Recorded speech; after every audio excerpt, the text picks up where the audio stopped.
is I, once again, the Reverend Godfather, the show's main host and frontman, and welcome to another brand new episode of the Lone Coat Mafia podcast. And this week we are switching back to Skype episodes. I know some of you don't like those, and another bunch of you probably do like them, but I know you guys probably prefer me ranting and raving behind the mic, but I tend to prefer the Skype episodes or a guest episode because if there's in studio, it's more personal, it's better sound quality, but there's a lot of you out there, or I'm sure a good chunk of you, that do like the Skype episodes more than the guest episodes than me ranting and raving. But either way, here is the Skype episode. There's a lot we went over, our personal predictions over Wrestlemania, what's going on, and a few scandals that might be going on in Hollywood. So, what will be said? What was said? What will happen next? Either way, see you on the other side of the phone call, or I should say the Skype call, right about now.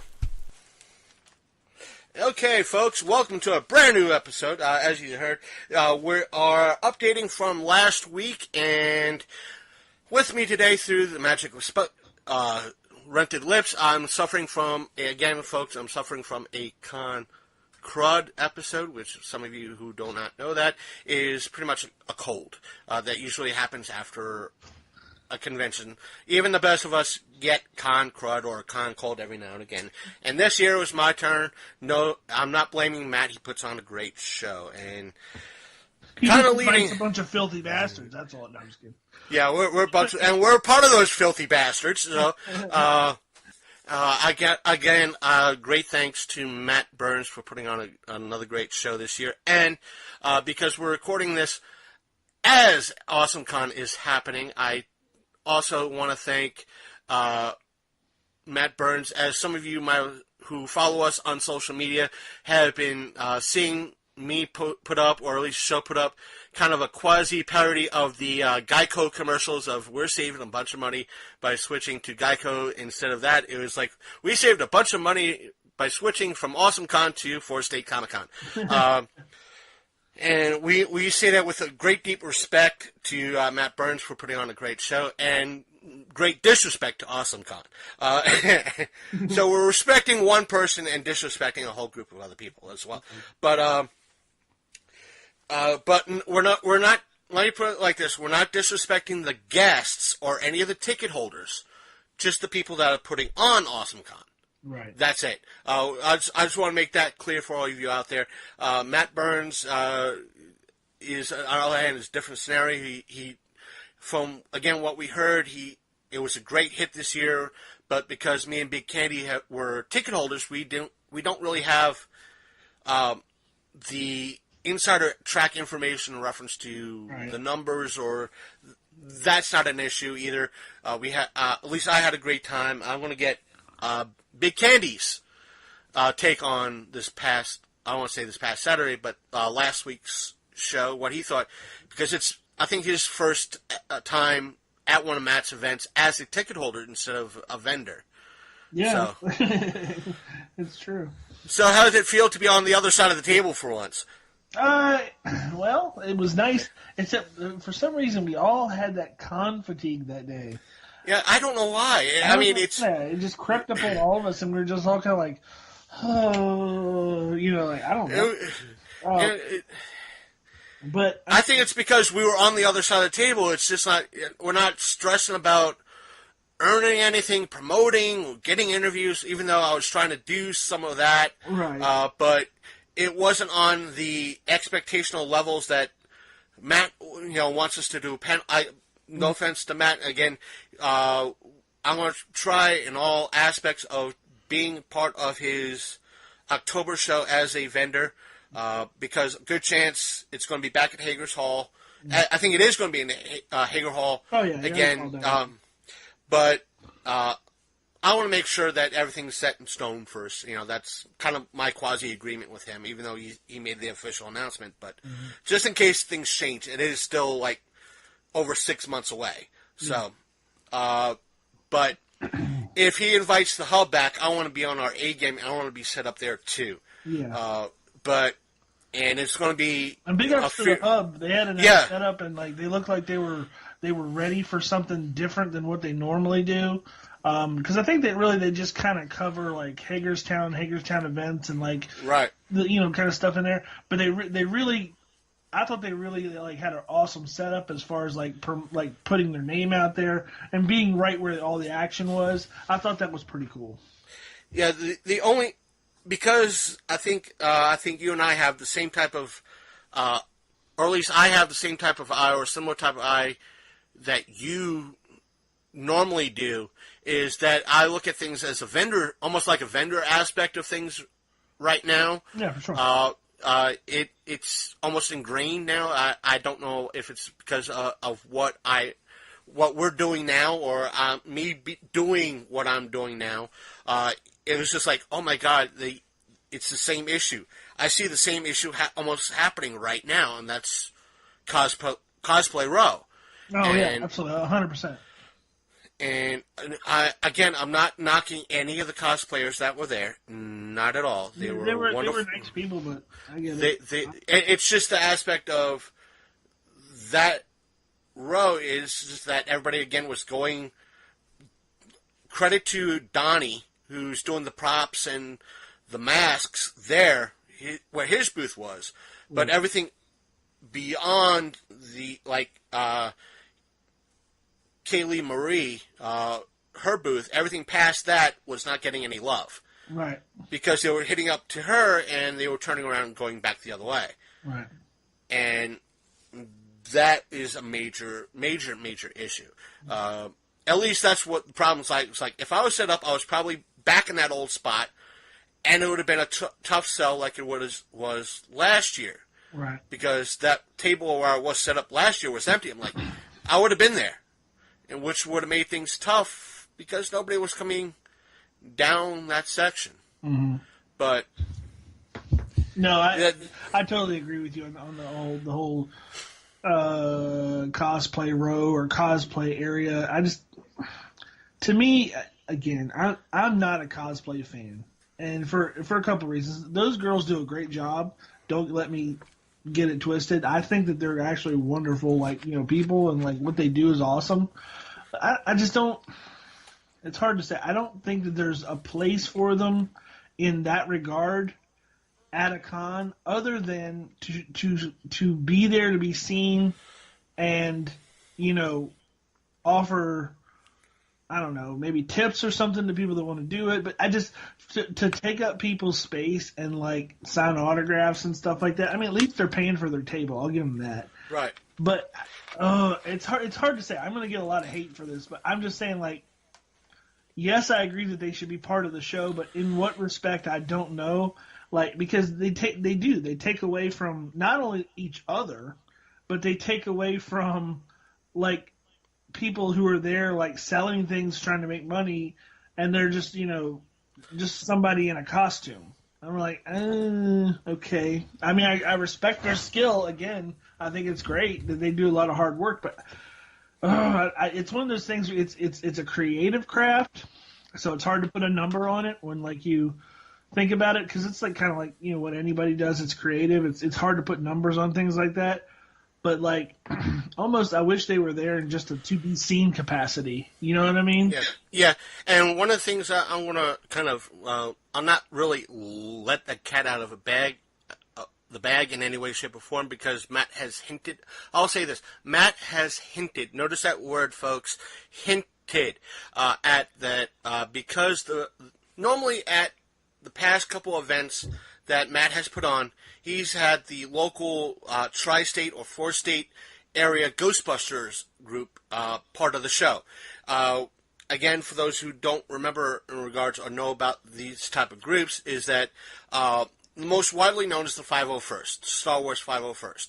And what they do is, because a lot of kids that have medical issues, they want to be part of the Star Wars universe, and that's what these cosplayers tend to do. Is they have strict guidelines in regards to their appearance and so forth and so on, and how things look, and that's what they do. They visit sick kids as Darth Vader or Stormtroopers, and they have offshoots for like the Jedi Order, the Rebellion, and they help visit sick kids. And there's no harm, no foul in that. No, right. Honest that, and there's Ghostbusters groups that kind of do the same thing, or something similar.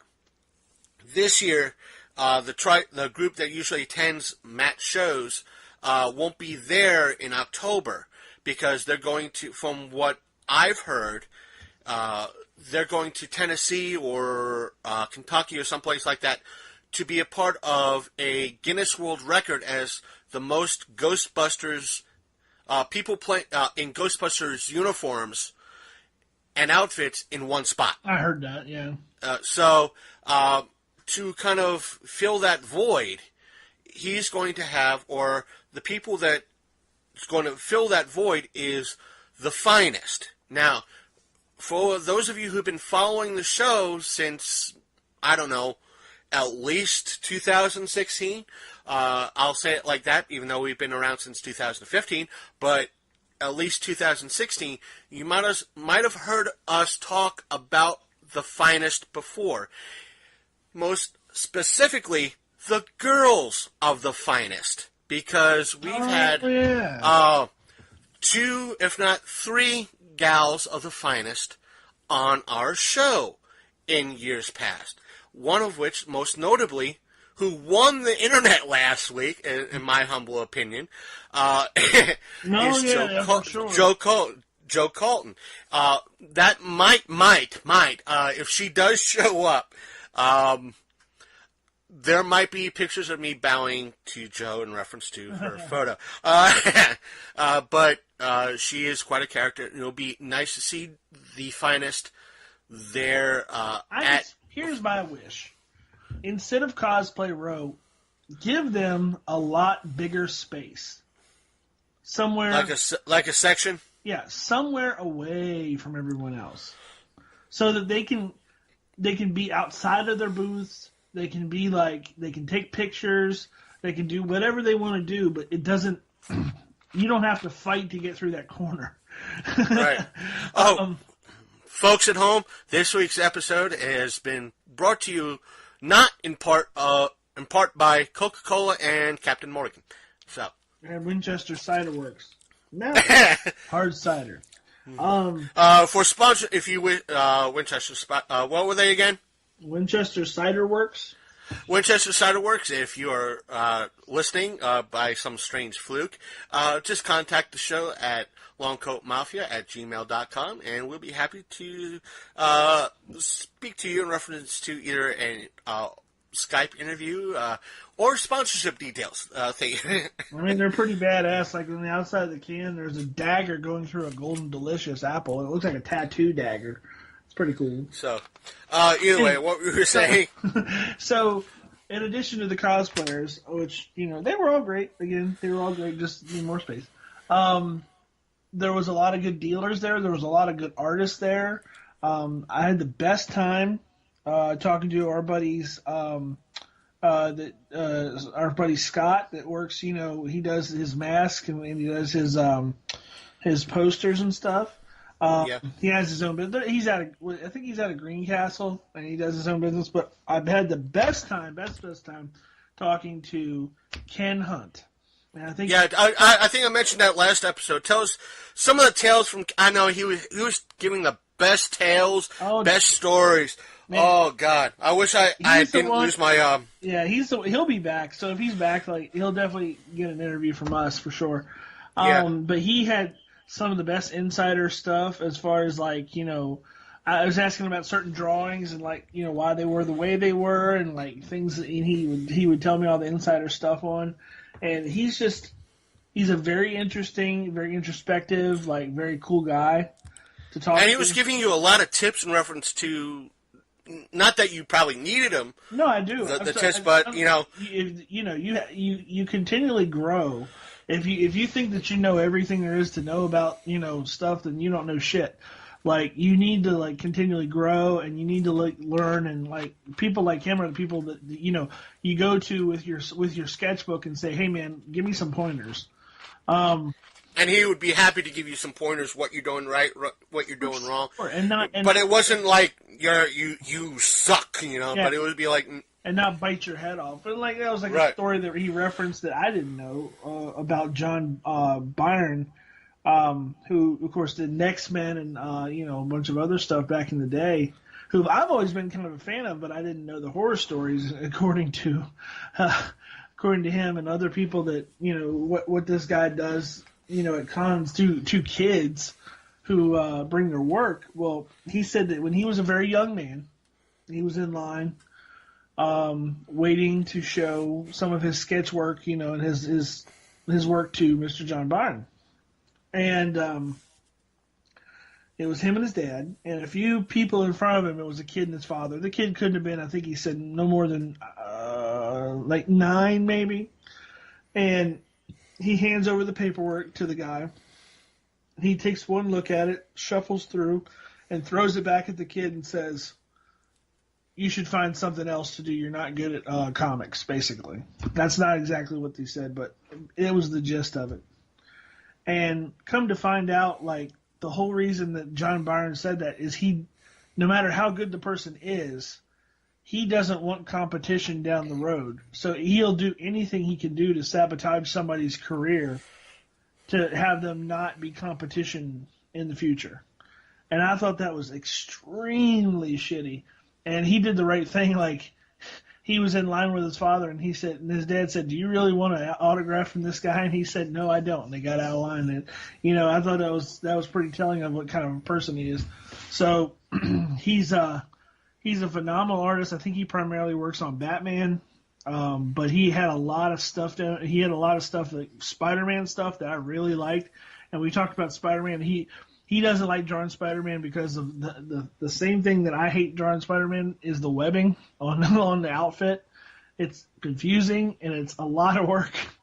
Then there's also the story he gave for it was the Joker, Miss J. He has a really great print that you picked up. Yeah, and a buddy of mine was like, "My precious, right? Give me." I'm like, "No, you ain't getting this. So I don't care how tall you are, you ain't getting it." Miss J, you might confuse it with the Joker's daughter. It's not. It was an original idea from him.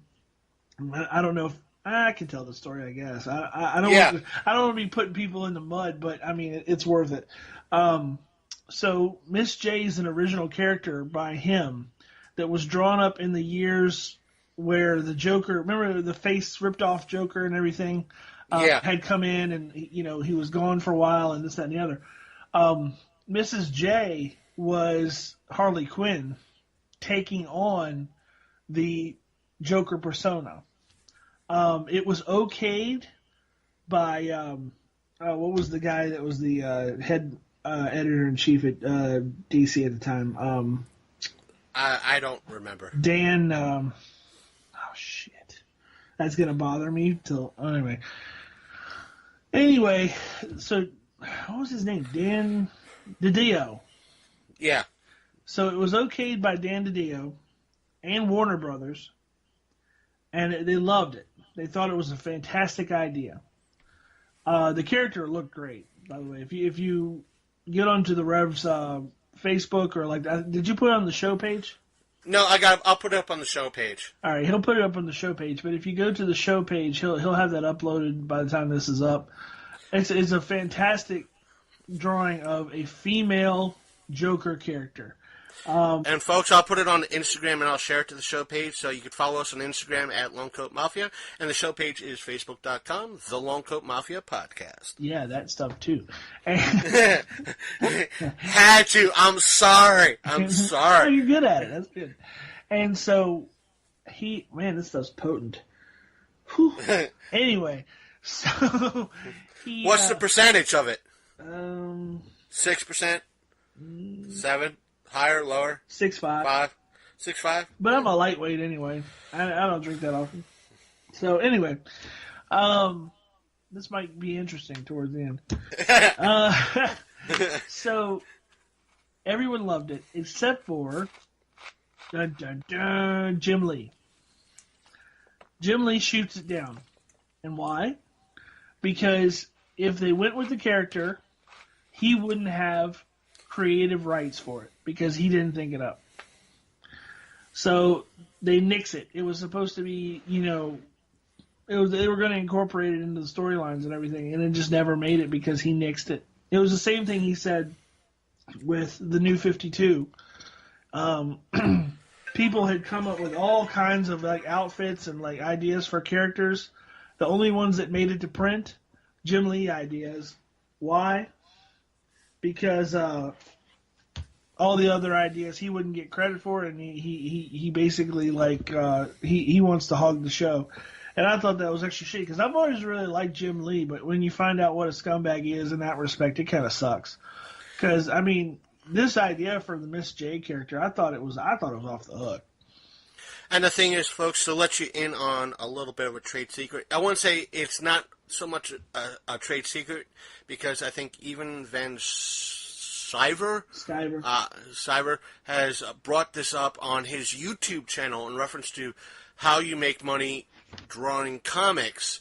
And one of the things he said is even though they pay you for that image, those pages that you draw, which could, I'm going to lowball it. Let's say $500 for the issue, or let's say $1,000 for the issue. That's 23 pages. If that book sells X amount of, let's say 10,000 issues, everything past 10,000 issues, you get an X amount in royalties. Right. Now, if you create your own character like Mrs. J, you automatically get royalties for that, even though you won't see any royalties for that issue until it hits 10,000. Right. You automatically get royalties because you introduced a new character. Plus, if it's a popular enough character, meaning they're making statues, figures, other artwork, it's included in cartoons and so forth and so on, you get even more bank. So that's where, in essence, the quote-unquote real money is made, right, is original characters. So I guess there is a lot of backstabbing going on in the industry, sure. Especially with some of the bigger names like Jim Lee and the whatnot in regards to it. But the worst thing is like people like Jim Lee. He's got his original characters. He's got his original ideas, and he gets paid for them. He's a multi-millionaire. Why not? Right. Why not give somebody like Ken Hunt just like give them their 15 minutes or something? Right? Really? It's just stupid. Because it's cutting into their action. Yeah, but he's got the money. Like, who cares? Like, at that point, like, give somebody else a piece of the action. It's crazy. Like, how much can you possibly want? Well, I guess some of the big names that initially broke away, which was Rob Liefeld, Jim Lee, Todd McFarlane, and a few others that initially broke away with their rock star mentality, still have that rock star mentality in regards to the industry that if I have that big say, therefore it's going to be my way or the highway. Yeah, and that's pretty much what he said. That's exactly what he said, to be honest with you. But I thought that was shitty. But yeah, he was a great guy to talk to in terms of like, everything going on and like, with the industry and like just being good to your fans and stuff. He gets it. He was like, he was charging nothing for his autographs and like for right. For his pieces were just we're real cheap. His original art was like $200. That's nothing. Right, and the sketches.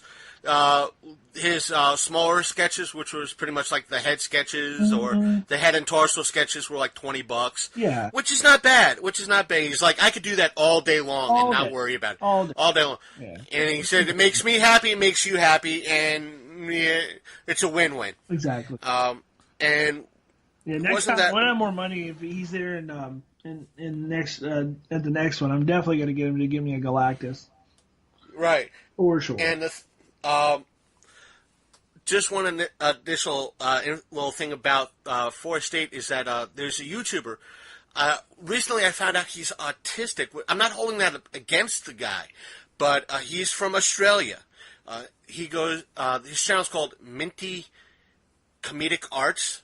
That's the channel, and what he does is like top 10 things you didn't know about a certain movie. And I gotta hand it to him. It's a fun channel. It's humorous. He's a geek. Granted, he's also autistic. He's Australian. But I'm not going to hold that against him. But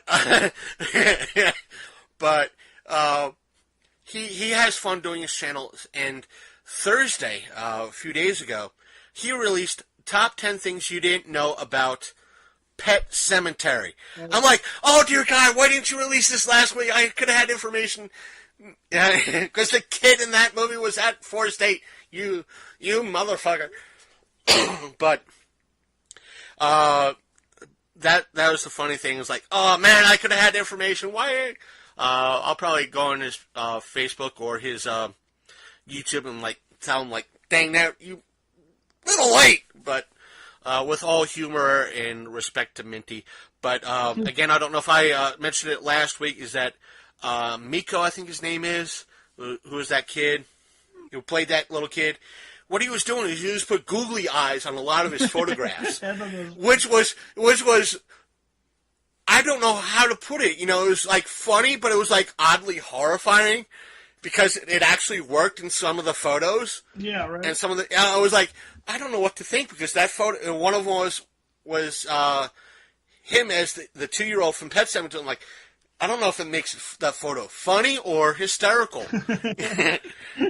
Well, at least it's personalized in a special way. That's hilarious. Right. And it would have made you stop, you know. Oh. It was, you know, like, wait, what? Am I seeing that right? And it would have been something that, like, listen, if I'll pay you an extra $5 to leave the googly eyes on, you know.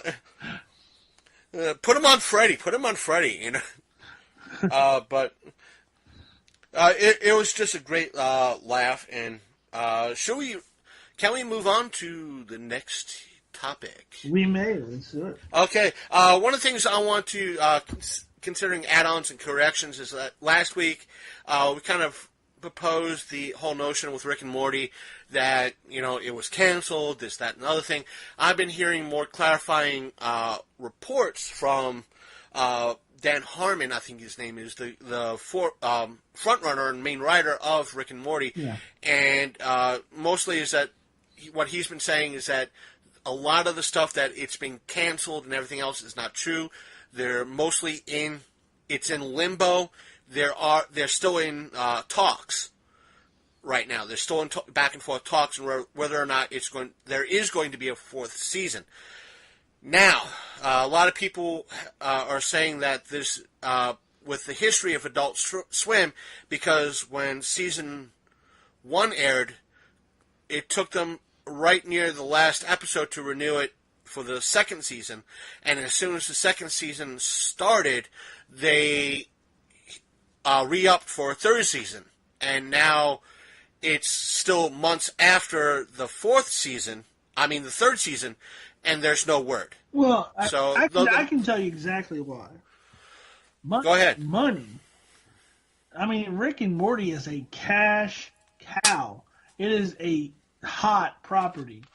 Like, anybody who's anybody knows what Rick and Morty is. Unless you're super late to the party, you know what Rick and Morty is. Like, look at what happened with the Szechuan sauce thing. That's just right. That for an example. Look at what happened. It changed the way that a business had to do business. I mean, that's so weird. A cartoon made a business have to carry a product that it wouldn't otherwise even think of carrying again. That's just right. Ridiculous. And fairly quickly, too, because the demand was so high.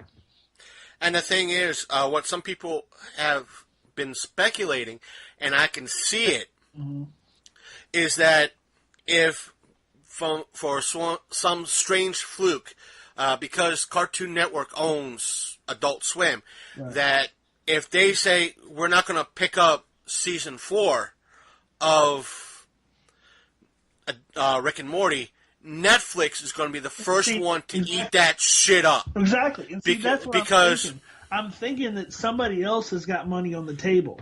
Somebody else, like I don't know how much money that Cartoon Network and Adult Swim have, but I'm guessing it's nowhere near the money that like Hulu or Netflix has. Now, here's the thing: is that Hulu has the rights to air the seasons here in the States. Right. Netflix has the rights to air the seasons in Europe. Now, so right now, the reason why a lot of people are speculating Netflix is because, one, look what Netflix is doing. Yeah. How big they are. Two, they already have the rights for it in Europe. So if it's still big in Europe, they could easily say, hey, we already have the rights in Europe. Just let us have the rights to air the seasons, pick up forget Hulu. Give us the rights to the 3 seasons, because that's what it is. Let us do the 4th. Let us do it. We already have it in Europe. Just give it. Let us do the 4th. Here's the money. Yeah, for sure. Here's the money. And that way, they won't have, the folks who do Rick and Morty won't have the restrictions of Adult Swim. They could, if they want to continue to, let's say, a season 5, look what the evidence that I've been hearing was like, look what they've been doing with the Marvel shows. Yeah. That there's been space between seasons, and Netflix has offered flexibility with them. They could offer the flexibility with the Rick and Morty, so Netflix could be the perfect backup plan that way. Yeah. They could be a little bit more edgier on Netflix. 100%, and you can get away with a lot more as far as like releasing the content, special content. Like it would be better for the viewer, because they know that a lot of people that watch Rick and Morty are not watching it on conventional means. They're watching it. They're all cable cutters. They're all cord cutters. They're watching it on the internet. They're watching it a day later. They're watching it on streaming on YouTube. They're watching it other ways. Yeah, and you could be willing to bet what would be the increase in probably subscribership to Netflix when they could say, hey, watch Rick and Morty on us. For sure. No commercials. Yep. You could see commercials on Hulu. Not on us. Right. Straight through all your favorite Rick and Morty episodes, including Pickle Rick, and brand new, edgier, uncensored Rick and Morty. Exactly. And the fans will just salivate and just... Oh, we'll eat it up. They will break probably Netflix. And I'm looking, because as we're recording this, March 31st, that means tomorrow, when I'm editing this, would be April the 1st, a.k.a. April Fools. I wonder if Netflix will do what they did last year. You remember what they did last year? No. It was like, oh, welcome from they were doing like a live stream from like the kitchen. Like, oh, so-and-so is baking a burrito. Oh, he put in with the foil. Isn't there black beans in that burrito? It was like these office commentaries. They were doing like a sports commentary over office work. Oh, yeah, I remember that. Okay, yeah. That was like hysterical. It was. I remember. Yeah, that was funny. But it was fun. If they're going to do something similar this year. Oh, I'm sure. But it was just like, what is this? Wait a minute. Oh, I get it. It's a joke. Yeah, this is funny. This is hysterical. But I don't know what they're going to do this year. There's going to probably be the same old. Oh, Firefly's coming back. Oh, yeah, again. But, and I saw the post up that I think it was your missus put up. Oh, we're getting more snow. I don't think so. I don't think so, Tim. That's probably an April Fool's joke. We're not going to get snow. No. They said that last week, about this week. And I don't know if you look at the track, but it looks like a dildo going into a... Right. Yeah. Because before we move on, it's like, I found a new anti-flat earther type of person on YouTube. I think his name is Greater Sapien. Okay. And he debunks. I don't think he's a scientist, but he's probably similar to us, is that he studies the science or goes into the science, that he knows what he's talking about, right, instead of someone who doesn't know what they're talking about. Right. And he mirrored a movie that was kind of pro. His commentary on it, because he was mirroring it, his introduction to it was like, he said these quote unquote scientists, or at least what they say are scientists, I don't think they're scientists. He said, because when you look into those people, what they're claiming in the movie is not matching up in their social media and when you dig into their information. Because one person says he's an engineer, but his formal training is in marketing and other things, none of which is engineering. Right. And he offered up later up that day, he's like, yeah, when you look at it's like, I'm still working on the video that I promised you guys. He said, but there were a couple of things I want to tell all you flat earthers. He said, they put up in this movie a laser. They leveled it on one end of a lake, and they went over to the other side, and it was over their heads. And they claimed it was proof of a flat earth, and you guys ate it up. They had this model proving gravity did not exist, then used Einstein's theory of relativity and his theories in reference to how gravity bends sunlight, and you guys ate it up. And he said their physical model, not the computer graphic model, their physical model was in essence the map of the Earth with the oceans, the lining of the oceans shaped like a ball's sack. A ball's sack. So in essence, they were hanging a pair of balls over your heads. And he started laughing over it. He's like, they probably were trolling you all hard. And you guys just ate it all up. Oh. So like, oh my god, there's a reason why I hit subscribe to this motherfucker's channel. So I still can't believe that's a thing. Even though we talked about it at nauseum, and we've gone over it, and I've watched so much stuff. I still cannot believe that is a thing. That it even is an inkling in somebody's mind that, like, you live on a flat. That reminds me. I forgot to put in the show notes. You remember a couple of months ago we heard reports online reference that dude out in like Arizona or some shit who was who built his own rocket and was going to test, but it got delayed or something like that or canceled because of lack of permits. Yeah. The permits finally cleared, and he launched his rocket.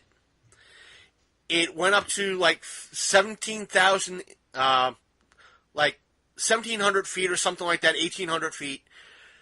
Did a Yui and went straight down. Oh, Lord. And one parachute got deployed. It blew out. The secondary parachute got deployed. It blew out. Still crashed. He went to the hospital with minor injuries. No word whether or not he saw the curvature or not. But he was just happy that he made it back to Earth in one piece and got to see his kitty cats. I'm like, oh my god. Oh, wow. And science is not real, right? Yeah. Forgot to do a few things, didn't you? He found out gravity's real. That's right. For sure. No, there's no such... Remember, according to flat earthers, there's no such thing as gravity. It's just a flat Earth going and a constant going up. Yeah, constant going. Or magnetism. Yeah, there's magnetism. But to kind of get back into reality and switch off to something a little bit more closer to home. Daniel, I don't know if you caught wind of this, but Daniel Bryan has been, let me clarify, medically cleared by the WWE doctors to wrestle. Whether or not that means he'll be wrestling in, I've been hearing hints, like both he will be and will not be wrestling in, like hints that he will be wrestling in WrestleMania, and both information that he won't be wrestling in WrestleMania because of this. But the thing is, I remember like last year or the year before, it was like maybe about 2 or 3 months after his quote-unquote, I won't say quote-unquote retirement, but it was after his a few months after his retirement that it it came to light that he was, by his doctors, that it would be okay for him to wrestle. I think that what that meant was that nothing on the... He would be able to wrestle in regards to, you could jump off the top rope or that sort of thing, but nothing like Mick Foley. Right. Level type of thing. No. That it would be, as long as he stays relatively grounded, and he'll be fine. Nothing too extreme, or ladder matches, or something that he'd be falling from great heights would be okay. Right. Just regular, ordinary matches would be fine. But the WWE doctors said, nope, you're not medically cleared. Because I guess Vince McMahon, I guess when we have Nick Hunt to talk about WrestleMania on, which will probably be sometime after WrestleMania. Yeah. But Nick, if you're listening to this, once WrestleMania hits, he said we're about 90% accurate so far, but in regards to our predictions, which is good for us. We were 90% in our predictions for the matches, which was great. But what we need to do, and I challenge you to do it tonight if you want to, is I got the card in front of me, or the proposed card in front of me. We can go ahead and run down our predictions for the winners if you want. Let's get done with the news first. Yeah, let's do that. Yeah, that we'll get into that. That way, we'll put it to the back. Basically, like I said, I think the doctors, what Vince McMahon has a habit of doing is that, no, it's got to be totally to the extreme. So that's why they, said, no, he's not medically cleared. So I think they came, over the past year or so, they've come to more of an, I think Bryant's people and the WWE people came to a more of an agreement that if he does wrestle, or to let him kind of do maybe kind of a Triple H sort of thing, that it's on occasional basis, not something extreme, just a regular once in a blue moon type of match, if you can understand that. Yeah. That would be fine. So they kind of medically cleared him from that. Or if it's like a WrestleMania type of thing, that he has a long time to heal and a good recoup time, maybe that's why they said, okay, he's cleared to wrestle. Now, the other part is that, again, it's happened again. It happened last year, roughly this time. It's happened again this year.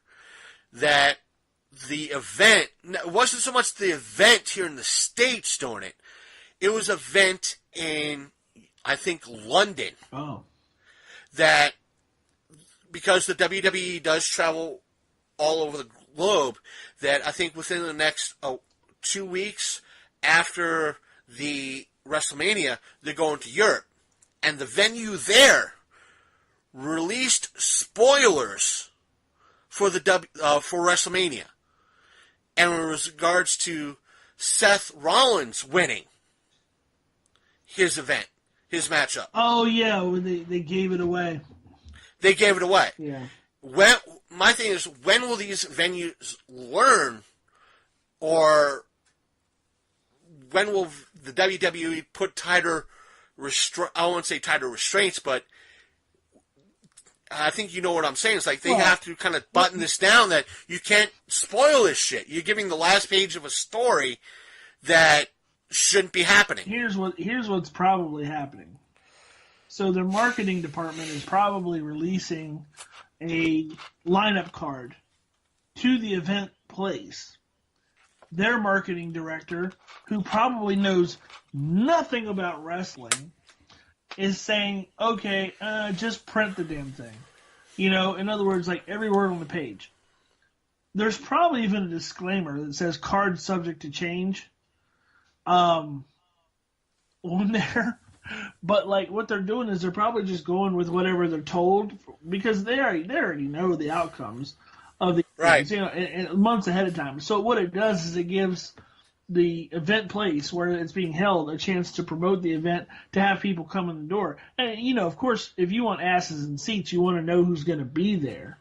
So, their hands are tied in that, like, how do you promote something if you can't say who's who's going to be there, like, in what capacity. So I get that, but it's probably somebody who doesn't know wrestling, and they're probably just like letting it slip because they don't care, they don't understand, and they're probably like, all right, just put the card out.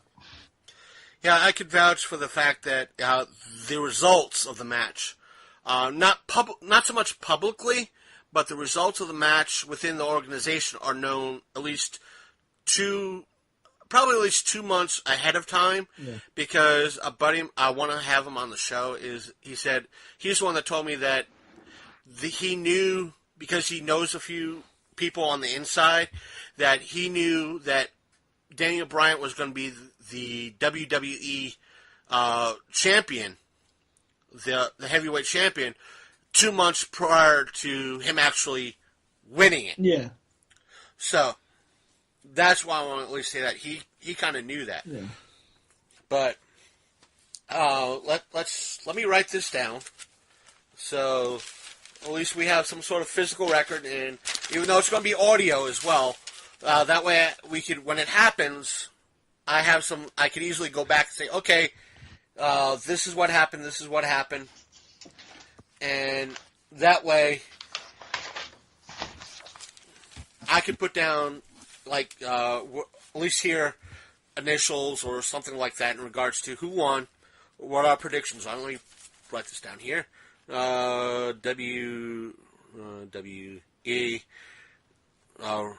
Res 34 pre. It's going to be from my notes anyway. So, okay, first one up. Oh, what you got? Doing it now? Okay. Yeah, if you want to let's do it now. We're covering wrestling now. Okay. All right, we're doing it live. We're doing it live. So let's start with okay. Let's start with some speculation first.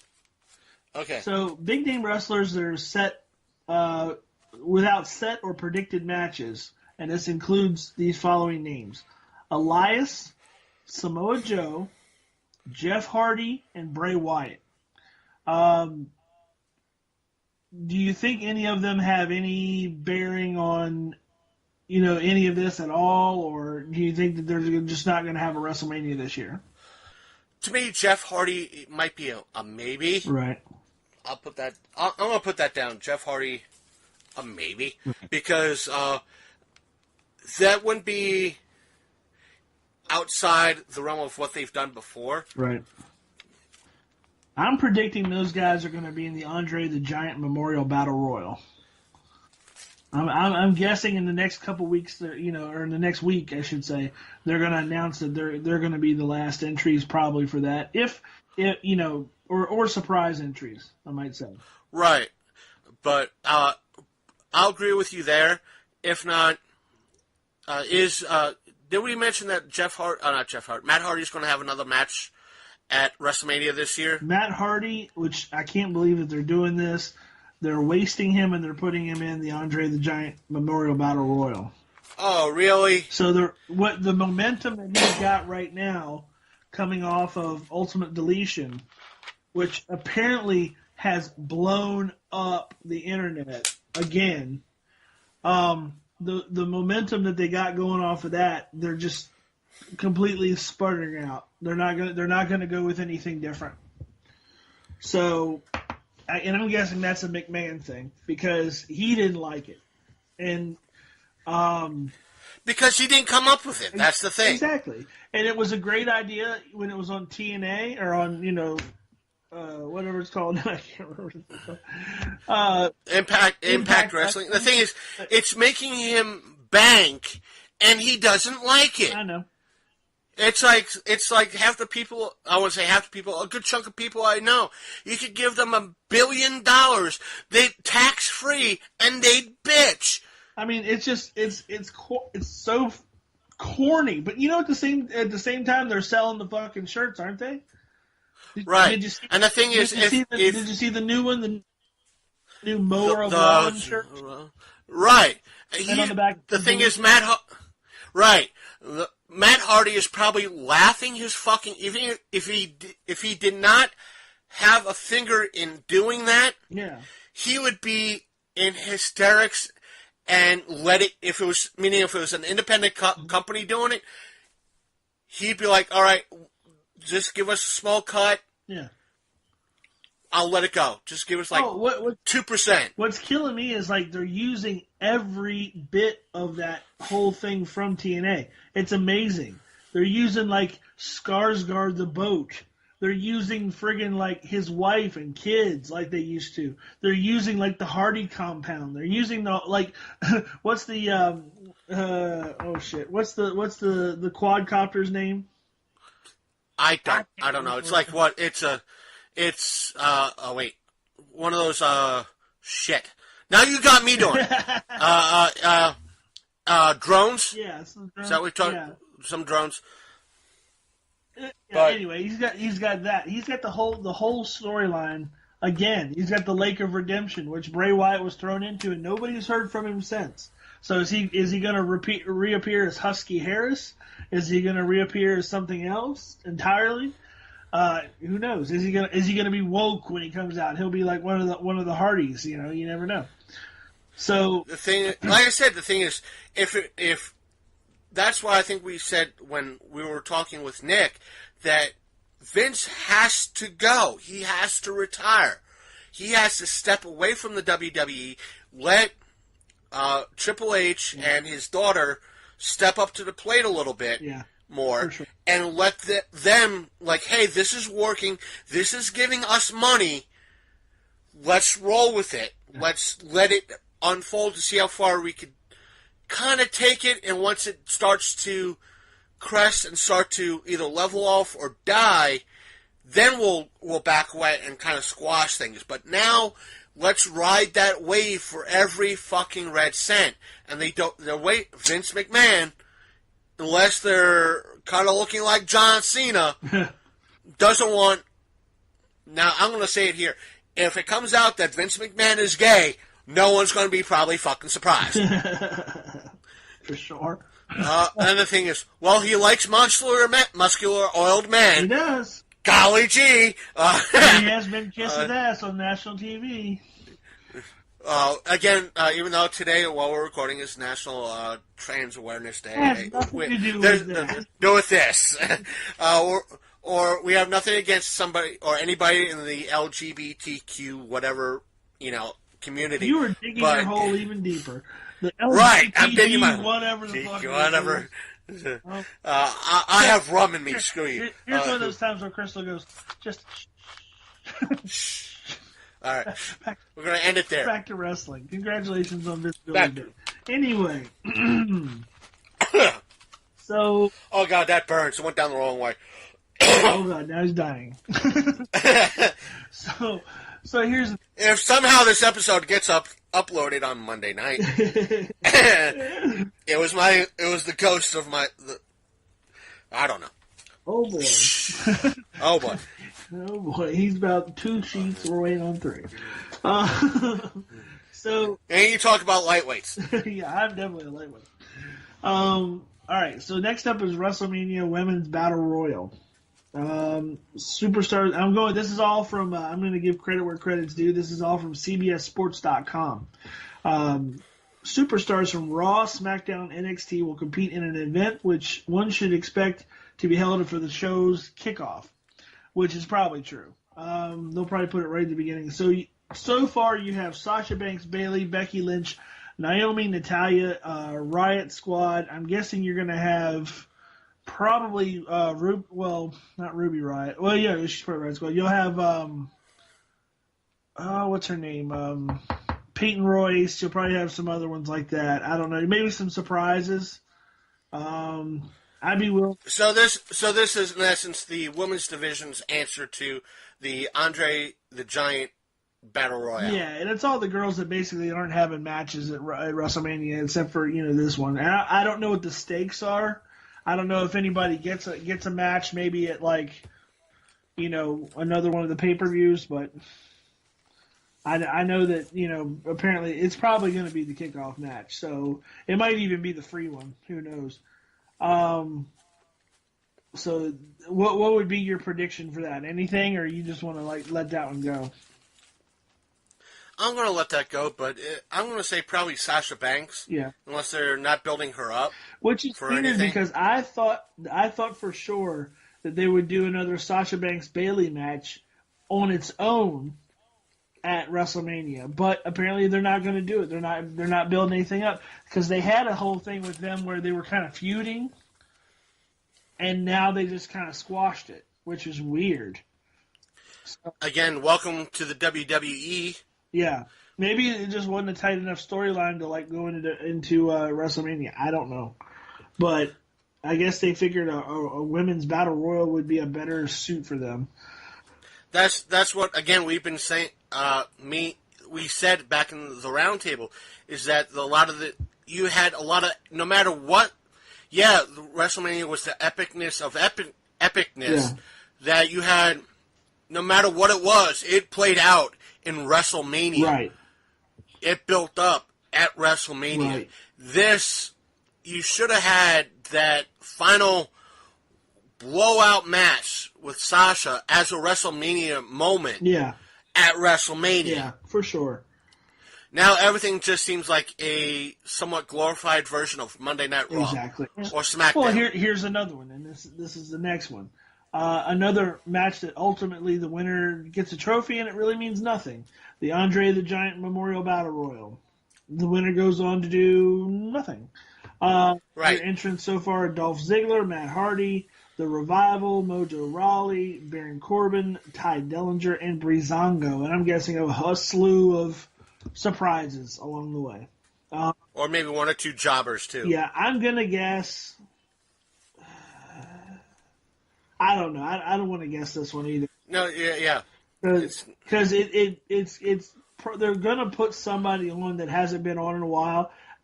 My money would be if he's healthy and he actually participates in WrestleMania this year, and he'd be a surprise. My guess would be Samoa Joe. Right.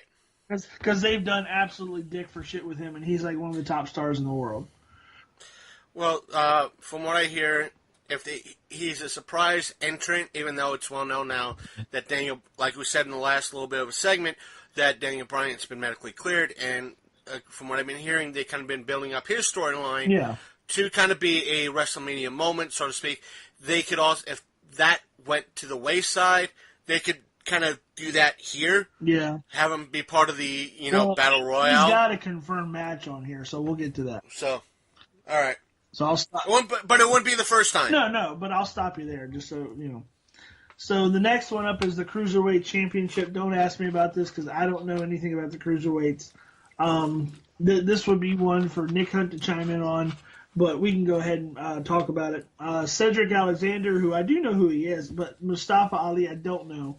I would go ahead and say I know enough about Cedric Alexander that I would think that he would probably be the favorite to win. And it will probably be on the kickoff show as well.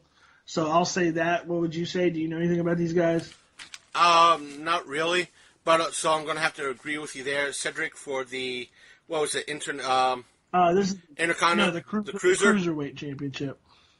Okay, put that down, Cedric. Cruiserweight. It's a great division. It doesn't get the spotlight like it should. It has its own show, but I think it only comes on Hulu, and I don't ever watch it. And it's a good division. It's hard to follow. Next up, this is an interesting one. So it's going to be the Raw Tag Team Championship. You have the Bar, which is Sheamus and what's his face. And I'm really good. What's his face? Oh my God, this alcohol is. Cesaro. Oh my God, it's killing my brain. Versus Braun Strowman and a to be determined partner. Some people are speculating a 2-on-1 handicap for the belts. Others are speculating Braun Strowman will pick a partner. What are your feelings on this? I want to say it, knowing that it's going to be probably the Bar winning it. They're not going to come away with the the belt because I'm going to see a disqualification happen. Yeah, because they're not going to have Braun Strowman lose. Right. Like, I see Braun Strowman picking, like, he's going to pick another big man. And I would not, if he does pick somebody, or, like, if he does it by himself, that's one thing. If he does do it with another, he's going to pick another big man. He's probably going to pick the show. What would you think about that? Yeah, that's if the show's coming out of retirement. He's not going to come out. Well, I don't know. He might, but I mean, I would guess it would be somebody like Big Show or something like that. You know what I'm saying? No, somebody like that. You know what I'm saying? Yeah. Just for the record, I'm saying that the Bar is going to win due to they're going to win due to a disqualification from Braun's team. Yeah. And you're thinking that Braun's going to win nonetheless. Yeah. And they're going to retain. Either way, the title's going to stay where it's at. So you're going to say they retain, but Braun Strowman, he actually wins the match. He would actually win. The title's going to win. The Bar's going to win. Okay. But due to disqualification, meaning the third person's going to kind of, because that third man's is not to be determined. Yeah. That third man's going to probably come storming down to the ring and causes a DQ, or causes a disqualification, interference. True. So the Bar is going to win, but the titles is not going to change hands. Right. All right. So let's see. SmackDown Tag Championship. Okay, where's it's an interesting one. You have the Usos versus the New Day versus the Bludgeon Brothers. I saw this happening. So, tag. According to CBS Sports, they're saying it would be silly to have the Usos New Day at Fastlane and either not have a title change or not continue the top feud of the entire 2017-2018 season into WrestleMania. It was clear that the Bludgeon Brothers were going to get involved in this feud. This is a sneaky match of the night candidate. Well, Fastlane was probably I won't say the introduction, but the the introduction of the team to be in WrestleMania. Right. I think a New Day is going to, the way they've been being promoted, meaning, as you said before, there wouldn't be a reason why they're at AwesomeCon this year without the aspect of a good reason. I think that reason is that they're the ones that are going to come away with the tag team titles. Yeah. Okay. I'm thinking New Day. I don't know. I'm thinking the New Day are definitely not going to win. So it's between the Usos and the Bludgeon Brothers. I see the Bludgeon Brothers somehow coming out with the titles. Somehow I see them just them being involved in it tells me that they might win. You know what I mean? Right. Just kind of a third man in kind of thing. So, all right. So what are we agreeing on this one? This one is.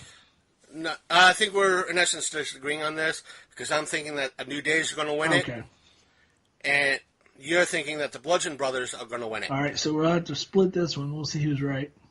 Right. Well, which is a good thing. Meaning, once it hits, we have, because I'm kind of jotting this down. We could see exactly what happens, and we don't necessarily have to agree with who's going to necessarily. There's going to probably be stuff that we're going to agree on who's going to win, but if we could both be wrong with this, sure. And the Usos could actually win. But for now, this is what we think. Right. Okay. Next up, we have the United States Championship. And see, this is another multi-person match. We have a lot of these this year. So this one is Randy Orton, who's the champion, versus Bobby Roode versus Jinder Mahal versus Rusev. I'm going to say, who has it now? Who'd you say? Orton's going to retain it. You think Orton will retain it? Yeah. Okay. See, now, Jinder Mahal, I'm guessing he challenged late, and they just added Rusev basically at the last minute. For what reason, I don't know. I'm guessing it's just a distraction for the main event, which is really Randy Orton versus Bobby Roode. That's what everybody wants to see. I'm guessing there's an outside shot that Rusev could win. Being added at the last minute tells me something's up with that. Meaning you're thinking that Orton's going to be so distracted that Rusev is going to just be able to pull off the win? Yeah. I mean, Rusev's had a lot of clout lately. A lot of, pop for some reason. So you're saying Rusev for the win? Maybe. I don't know. Hold on. I'm trying to debate this one because I hate four-way matches. I really don't like four-way matches. And the reason is because you're going to have two people basically teaming up, which is going to be Jinder Mahal and Rusev, because they don't have a beef. You know what I'm saying? Right. Bobby Roode and Randy Orton respect each other on a level of competitors. So basically it's going to be an overblown tag team match for one belt.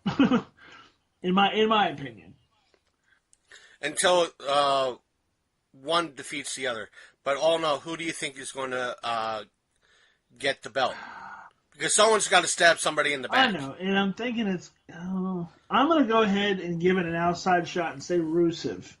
Because I'm thinking down the line you're going to want to have, you're going to have a match, Bobby Roode maybe versus Rusev. So, I'm going to say Rusev. Who are you going to say? I want to say Orton's going to retain. Okay. Because, if what you're saying is correct, it would be a good way for either A, Orton getting it back, or one of the other two guys getting it. Because they would rather have it. I'm not knocking Rusev, but if they have one of the other two guys get it off of Orton, there might be some backlash, pun not intended. But with Orton, Rusev, to argue your point, with Rusev getting it, then that being a gateway to one of the other two going in and winning it that way might be a better storyline overall. Right. But overall, I think because of McMahon's kind of way of thinking, Orton's going to retain. Okay. Understood. Okay, the next one up would be the Intercontinental Championship, which this is a good setup for this one, but we already know the outcome. The Miz versus Seth Rollins versus Finn Balor. Yes. So far, according to the spoiler, Seth Rollins is going to win. Okay. So, do we go with the spoiler, or do we go with maybe a surprise? I'm going to write this down. Seth Rollins wins, spoiler, in effect, just in case. Okay? But for surprise win JIC, just in case they switch it up on us because of the news of it being leaked. Right. Who were the other two candidates? The Miz and Finn Balor. Now, I'm guessing The Miz is going to go ahead and lose his championship, and here's why. I'm thinking he just had a kid. And losing would be able to give him more time to be with his kid. Exactly. He probably wants to be home with his kid for a little while. So I'm thinking that losing the belt is going to give him the time off that he needs, and he'll come back. So it's between Seth Rollins and Finn Balor. To me, Seth Rollins should be the winner because, in all honesty, he's a bigger draw for the WWE than Finn Balor is. Even though Finn Balor is kind of the future, I don't see them putting the Intercontinental belt on him yet.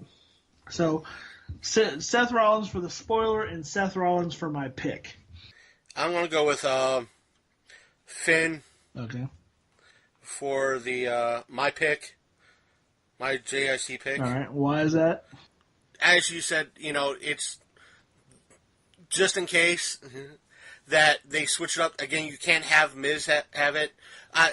As much as I want to say the Miz, because that tends to be the norm for WWE, but they've been going kind of against the norm lately. Right.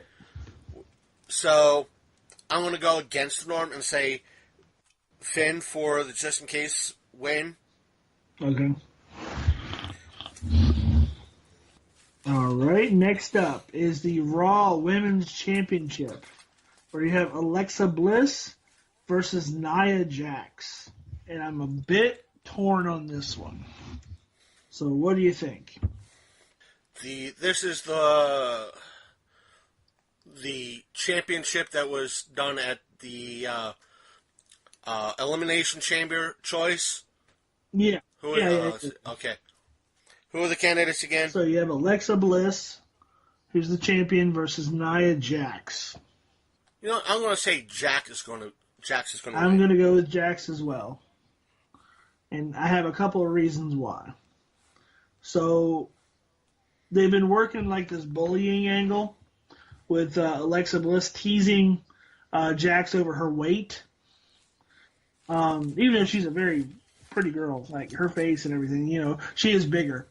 So I'm guessing because WWE is very anti-bully, I'm guessing they're going to go, because they got a lot of good property with Alexa Bliss, trust me, like people love her, love her. But I think what they're wanting to do is, because Nia Jax has never won a major wrestling bout in her career, plus she's got a lot of push because she's cousins with The Rock. I'm guessing they're going to start pushing her a little bit, so I'm going to say Nia Jax walks out with the belt for those reasons. I'm just going to go with in regards to underdog. They've been switching it up, and from what I've seen lately, hey, why not? Yeah. If that's what they're going with it, they're going to give somebody that's not the bully, especially with a lot of things that's been going on lately in the socialized anti-bullying culture. Right. Why not? Okay, next up. All right, next up. This is a humdinger. This is the SmackDown Women's Championship. Charlotte Flair, who's the champion, versus Asuka. So Asuka, she came over from SmackDown, from Raw, to challenge Charlotte, as the Royal Rumble winner. And so she's at current time she is undefeated. So does she continue her undefeated streak and win the championship, or does she face her first defeat at WrestleMania versus Charlotte Flair?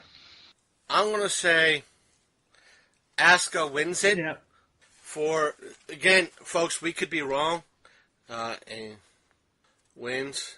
Do you agree with that? Yeah. I'm going to say she wins because I'm going to be willing to bet you that they're going to use it to set up another bigger match.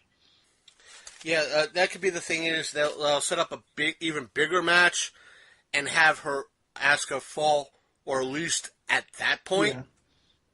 Then have her, in essence, win all the way, be undefeated, get the title, then lose it. Yep.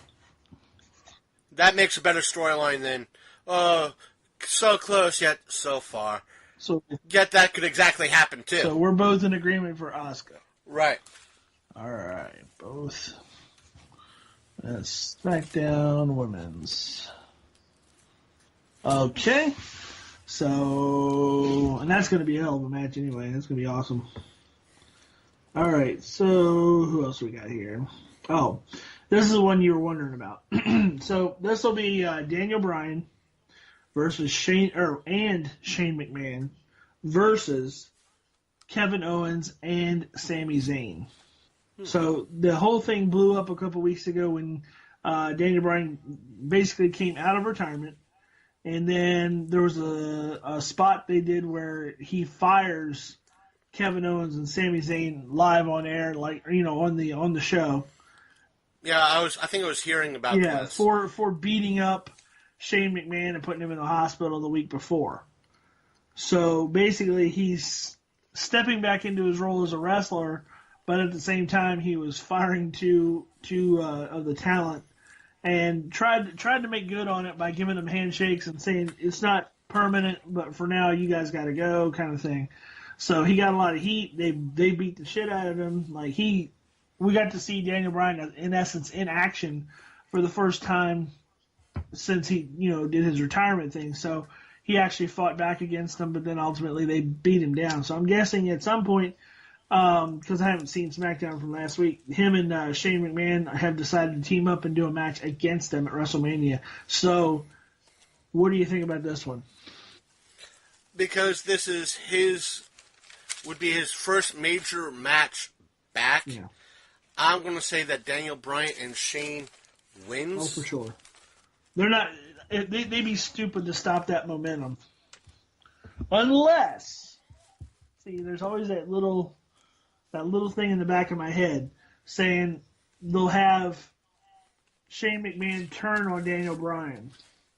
That be the case, what would happen is Shane and Daniel Bryan win. Flat out. Win. Yeah. That's when the turn happens. Right. So we're just talking about... No, you're right. So... because if it happened... Now, again, this could change at any time, because WrestleMania is like 2 weeks away, 3 weeks away? It's next week, next Sunday. Next week. So, this, we'll know next week. Yeah. So, the other thing is, and I forgot to add this, the stipulation for the match is that Owens and Zayn will be reinstated if they win the match and fired if they lose. So I don't know if that has any bearing on your decision or not, but you're going to still say Daniel Bryan and Shane McMahon are the winners? Yeah, you're going to agree with that? I'm going to agree with that too. I Okay. think there's going to be more to it, but I'm going to agree with that. So let me write DB and... I'm going to add a thing to this. Okay, sidebar. Sidebar. I'm going to put SB. Shane turns, rehire, tells him not, turns on DB, and tells them, will turn on Daniel Bryan after win with, and doesn't fire them or something like that. I don't know exactly what. But we'll turn on Daniel Bryan after the win. And I'm thinking that'll be his little posse. It'll be like Shane McMahon and Kevin Owens and Sami Zayn, like a little posse for a while or something. Right. You know what I mean? So I totally see that happening. At least Shane McMahon turning on DB after win. Yeah, something. Both. Okay. But anyway. So next up, okay, there's kind of a. It's not confirmed. That's why I didn't say it yet. But they're saying The Undertaker versus John Cena.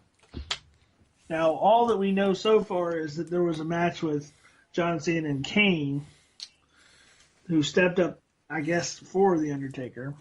But I don't think that had any bearing on what's going to go down.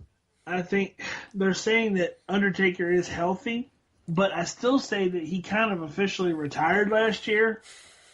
So I don't know what to expect out of this one. Cena's been calling him out. And basically, I think he's kind of looking like a heel almost. The way he's been calling him out, calling him a coward and stuff. But I don't. Do you think he's gonna? Do you think he's gonna wrestle? No. No, I don't think he's gonna wrestle. I don't think there is going to be a match. I think there will be a call out. Yeah. I'll put that So down. do you think there might be a surprise person that shows up instead of The Undertaker? In other words, do you think this might be one of those moments where, like, Undertaker doesn't show up, but somebody does that completely blows away everybody in the arena? Possibility. Who it might be, I have no idea. I know who I'd like it to be. Who? Kenny Omega. Let me put this like that. this down. Yeah, I'm gonna write this. JC calls yeah. out Undertaker, and Mega answers call. I won't even say that. I bet you, in wrestling fashion, in Wrestlemania tradition, I bet you they do the whole druids marching out, the whole like he comes down like he's got like the hood on. It looks like Death Incarnate is walking to the thing. He gets in the ring. Everybody's like, "Huh, he's kind of short for Undertaker." He pulls the hood off. It's Kenny Omega, and he beats the shit out of John Cena. That's how I'd play it. So, all right, Omega pretends, and this is going off of no information. I don't have any information that Kenny Omega is signed with WWE. I haven't looked it up. I have no idea. If it was me, that's the match that I would book because they've been wanting him for a while. Could be. It wouldn't be the first time that they pulled a surprise. Again, pull that surprise on the fans. Ultimately, we're in agreement with whatever happens with John Cena. It's not going to be The Undertaker, but it'll be a surprise instead. Okay. Good thing we figured that one out. I'm glad that's you're on the same page with me as I'm glad. Next up is the boring match, which I'm guessing is going to be the terrible match of the night. Ronda Rousey and Kurt Angle versus Stephanie McMahon and Triple H. Of course, Ronda Rousey is going to win this match. Right. Durr. They can't have her lose. So Rousey. Ronda wins. And I'm not even going to speculate because it's just stupid. I'm going to say here that while in the corner, that Ronda's going to probably deck Triple H a couple of times or do something that's going, because as we said before, even though that the WWE tends to rather, even though they've done it before, i.e. China, back in the day, because she wrestled Triple H a couple more ways than one, but depending on the stories that you hear, but meaning China, when she was a wrestler before she passed away and her career as a wrestler went to the wayside, she did wrestle a lot of guys in the ring. Yeah. So there'll be, even though nowadays with the WWE, it's, if a woman tags in to be the valid wrestler in the ring, therefore the opponent has to tag the woman in. But Ronda would have no issue fighting, even though it's WWE's policy, Ronda would have no issue fighting anybody that steps in that circle. No. That square circle. I'm willing to say Ronda Rousey is an equal opportunity ass kicker. So, okay. In her own right. To make it interesting, we know basically the outcome of the match. It's going to be Ronda Rousey and Kurt Angle. Right. To make it interesting, let's predict the finish. So, what are your ideas? How is Ronda Rousey and Kurt Angle going to win?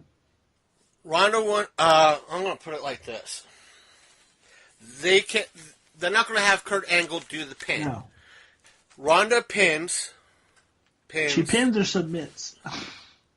I'll give you that. Either way. It has to be one of the other. No, wait. I'm not going to say pins. I'm going to agree with you that she's going to have. I'm not trying to lead you with this one, but I'm telling you. No, because you're right. You're right. She's not going to pin. She's going to have, because she's known as more so as an MMA fighter. So she knows more about submitting than she does pinning. Right. The afterwards is, I'm going to put it like this. Triple H runs in, because it's going to take a little bit too long. Mm-hmm. Somehow in the story, it's going to take a little bit too. The bell's going to ring. Triple H is going to run in, try to break things up. She's going to let go and put Triple H, either lay out Triple H or put him in a hold. Okay. I'm almost going to agree with you on that one, except for I want to go with this one. It's going to be a dusty finish. You're going to have Ronda Rousey with Stephanie McMahon in an armbar, The referee's going to be either groggy or knocked out. We're waiting for, Stephanie is violently hitting the ring. She's trying to tap out, but the ref's out. You either have a ref come from the back, or you have the ref come back around. It's in there. But at the same time, Triple H is going to be making his move. He's going to be fighting Kurt Angle on the outside or something. He's going to make his move to come inside and get Ronda. But then Kurt, at the last minute, is going to grab him, put him in the angle lock. Ref's going to see that Steph's tapping, and then that's how they win. So it's going to be like a double elimination? No, not like well, yeah, I guess almost like a double. Except Triple H, he's not. Well, that might be a good point. If he's in the angle lock, then he'll be trying to submit. If both in the ring, there'll be a double elimination.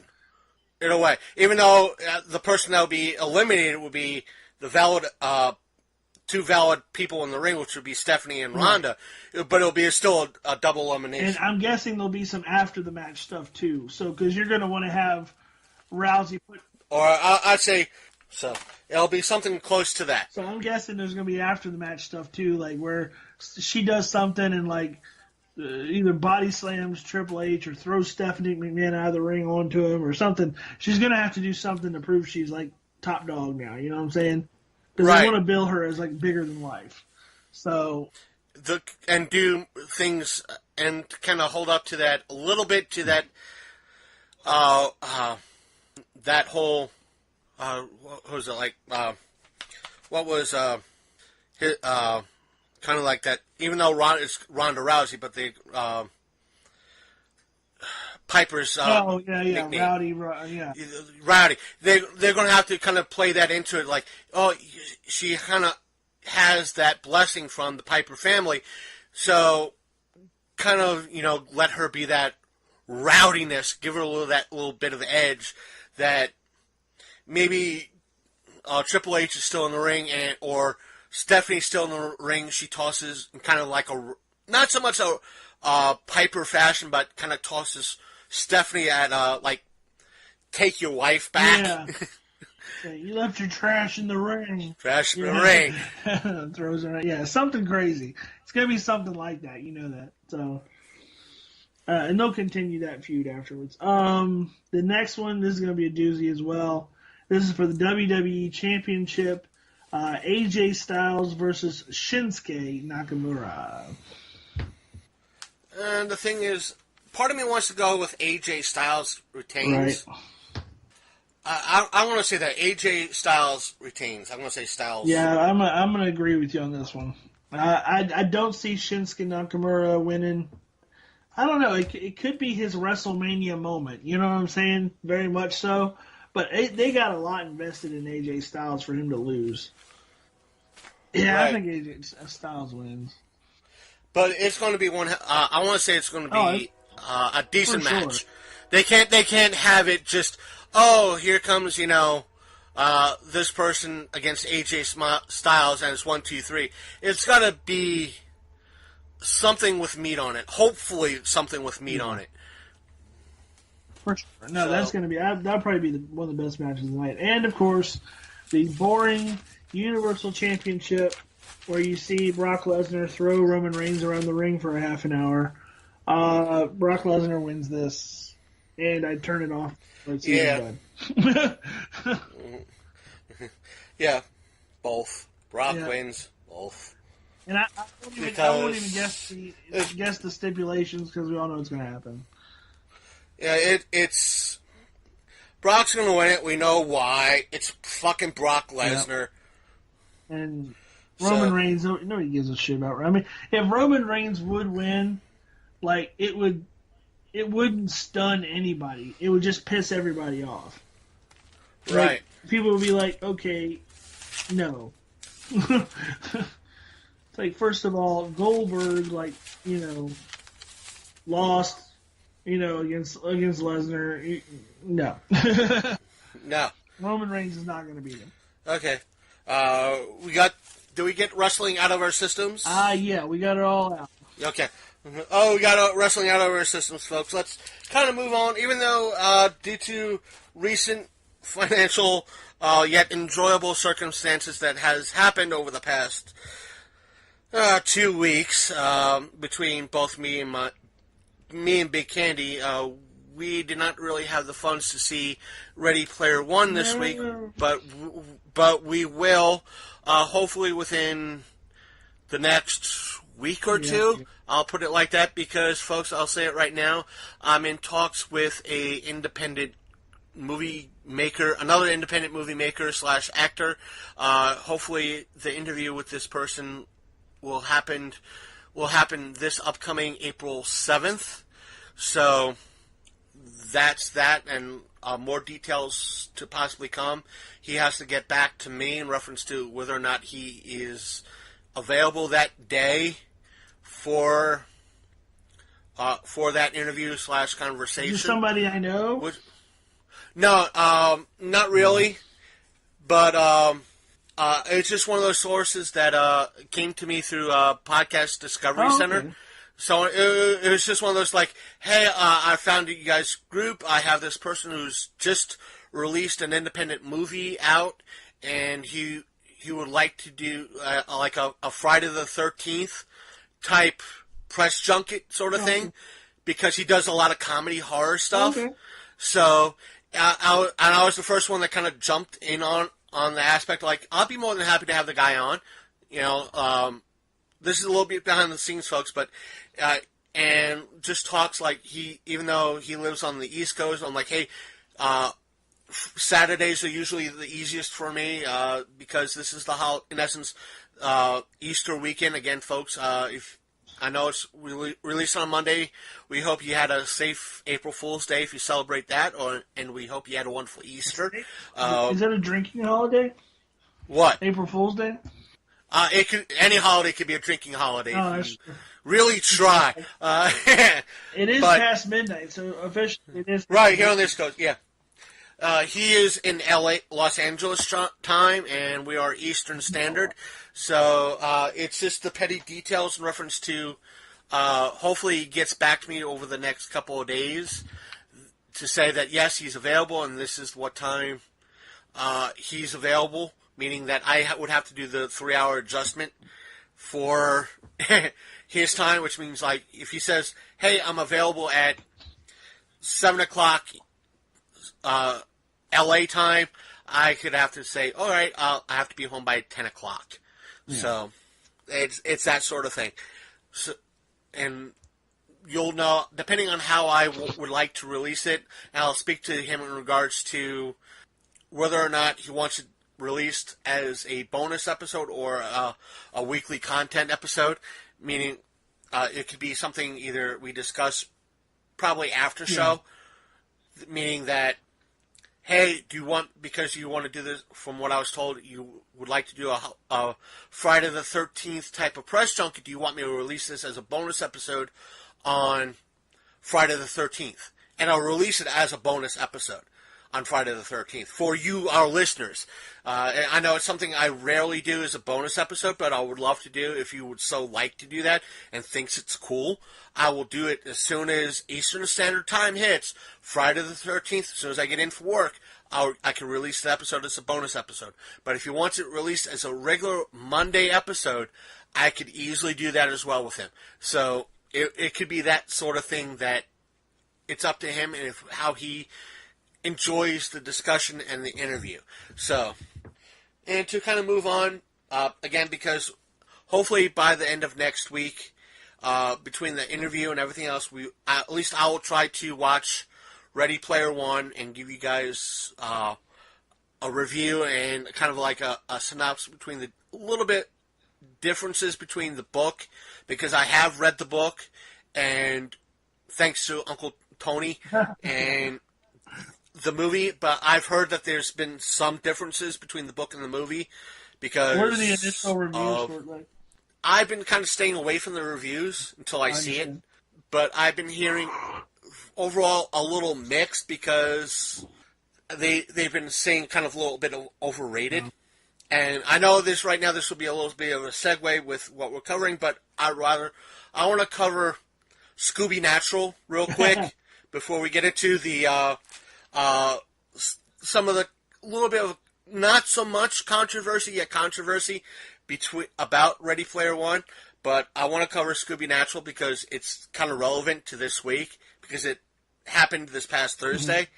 I know you were watching Supernatural when the whole Fluff episode happened.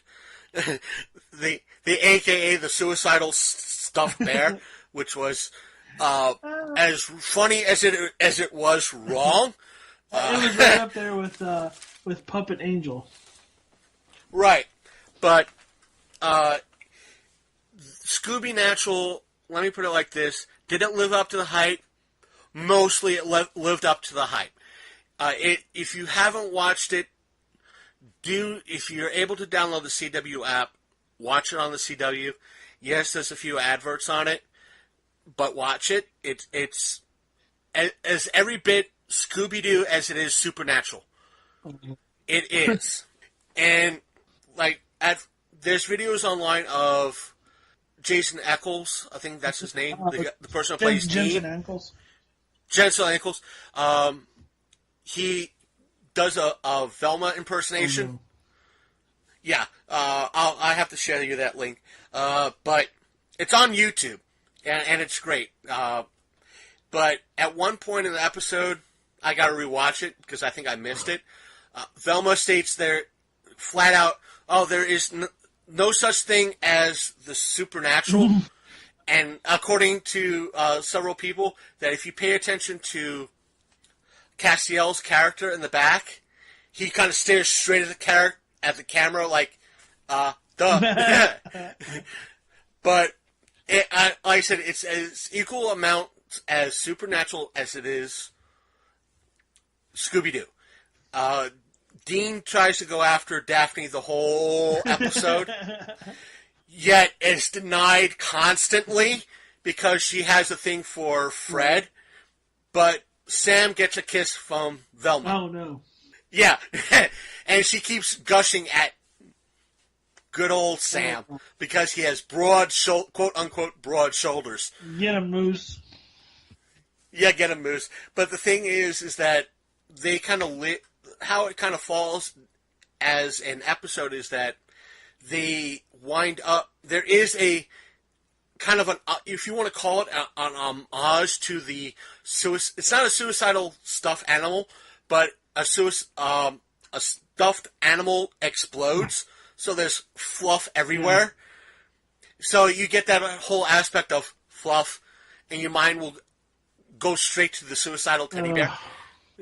But it's funny, yet it's kind of leads into the episode. Yeah. And while they're there, they're like, well, we can't. Scooby-Doo is innocent. We can't let them know that they're a cartoon. There's no such thing as far as they're concerned, there is no such thing as a supernatural. We have to maintain they're innocent.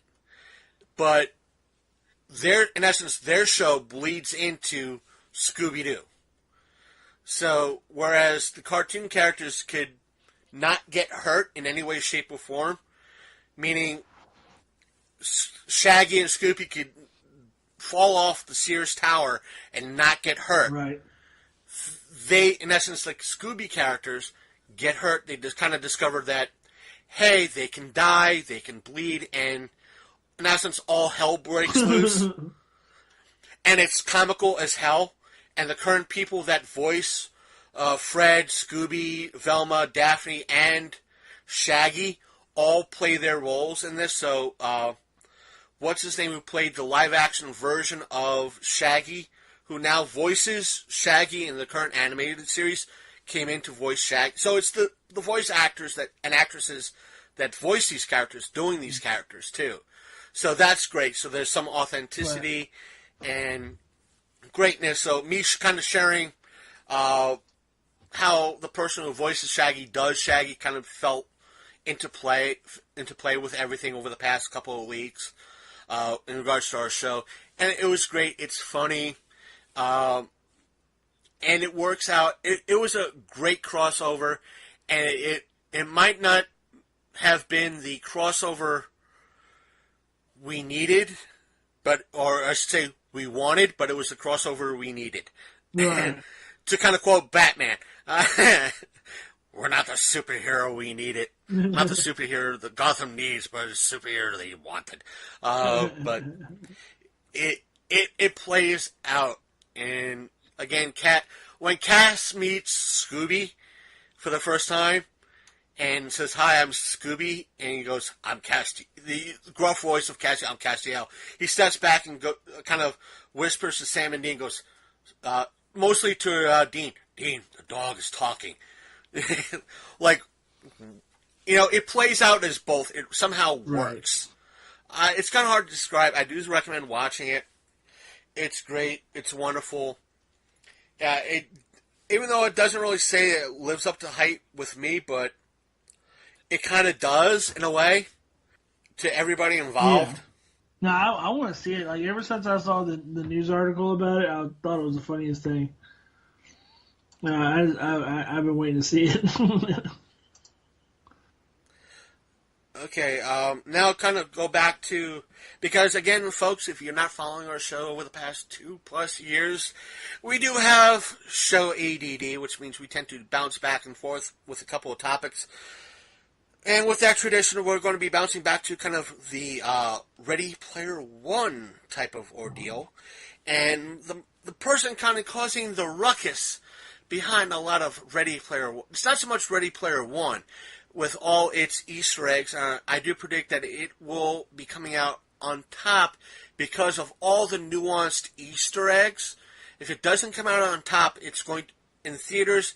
It's going to come out on top in home digital media, whether on DVD or digital video on demand, because there's going to be a lot of pausing going on to figure out what the Easter eggs, even though the whole movie evolves around an Easter egg video.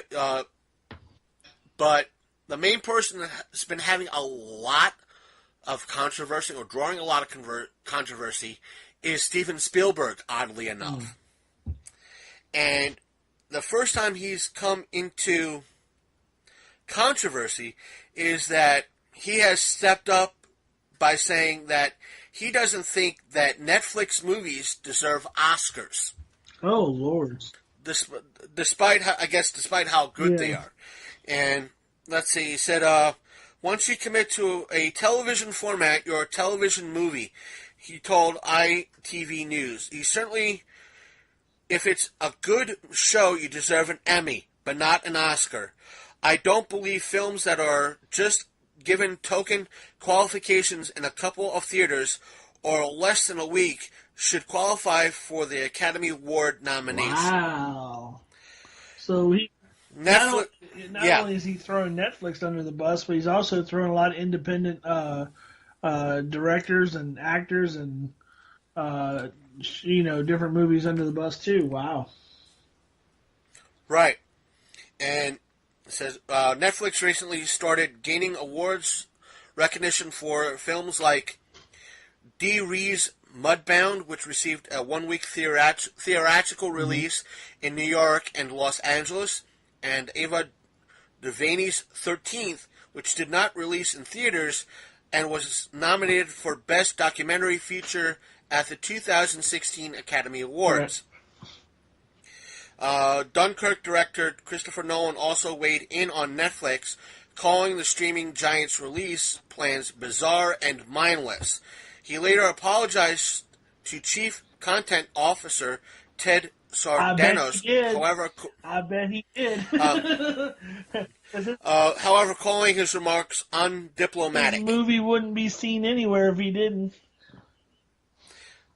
And which movie did he do? Was that the Blight? No, I thought you were talking about which movie? I thought you were talking about Dunkirk. The guy who directed Dunkirk is the one that made the comments and retracted them? No, Christopher Nolan. Okay. I thought you said the guy who did Dunkirk. I was like, because if he made those comments, oh yeah, it said Dunkirk director Christopher Nolan. So like, if he made those comments, he's gonna retract them, because guess what? Dunkirk won't be on Netflix if he made those comments. Right. And that's, do you know how much money people make residually off of Netflix? Come on, man. That's a multi-million-dollar industry right there. Netflix is the biggest thing to happen to entertainment in a long time, and is what's going to eventually kill TV as we know it. If it doesn't kill TV, it's going to be people are going to be gunning to it instead of, and it's going to be more of a direct competition to HBO, Showtime, Skinamax, than it's the pay-per-view, because it's the format that TV is going to become. Right. There will be no, scheduling yourself around watching a TV program in the future. I mean, right now, if you look at it, it's funny because I don't really watch TV unless I go to like my parents' house or I'm at a doctor's office or something like that. That's the only time I actually have cable TV on where I actually watch it. If you ever watch actual cable TV lately, it's horrible because I don't watch cable TV. That's what I'm saying. If you have, it's horrible because it's 95% just commercials, ads, like just stuff going on, like that you don't want to see. And I would rather have that stuff be like on before or after what I'm watching, and not pop up in the middle. Or every watch 5 seconds of movie and then have like 25 minutes of ads. Like it's crazy. I'd rather. The only time I watch TV is if I go to Lloyd's, hang out with my buddy Lloyd, which I'll be hanging out with tomorrow, Easter Sunday. But that's what I'm saying. And because he has cable, even though he has access to my Netflix, but he has cable, and we watch whatever's on. Granted, it's his TV, so therefore he has priority over what to watch, and it's mostly sports. I don't mind that, and so therefore. But then you've seen it. It's 95% of your time is spent there on commercial break. Right, or if I'm at the eating breakfast at the Blue White and they have the news on, or I'm at B-Dubs and I'm watching sports there or something like that. Other than that, I'm watching Netflix or Hulu or YouTube. That's everybody. Everybody. I mean, there's very few people who are up on technology and like know about things that actually are cable subscribers anymore. I mean, some people, but for the most part, like if there's a TV show you want, you can order the season and watch it, on on a format on your computer if you really want to.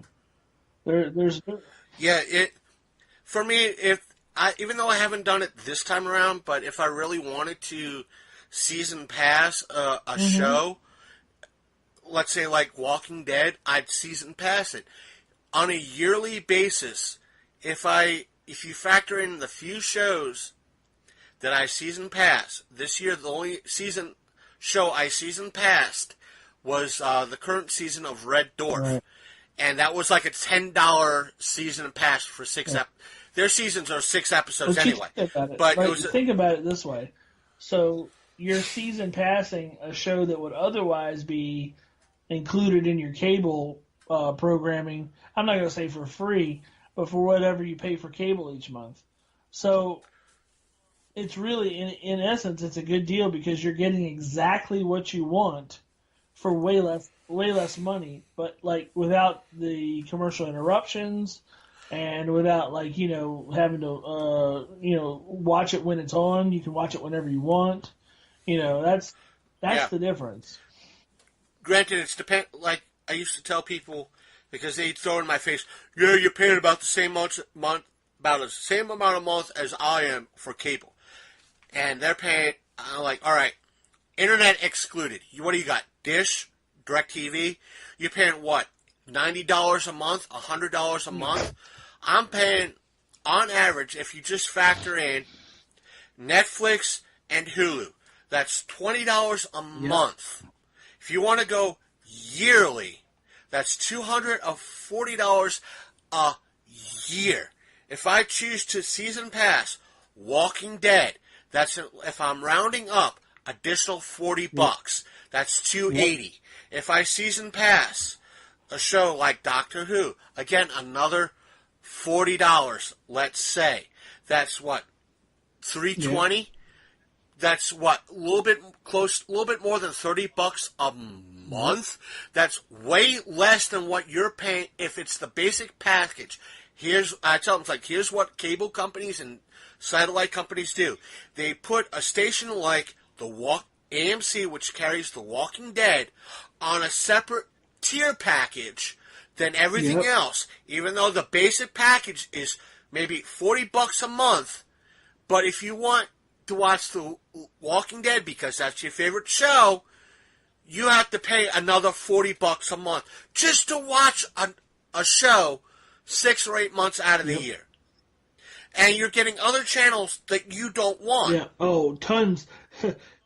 What was that one that it was on like 15 different channels? Like the Vermont Tax Information Channel.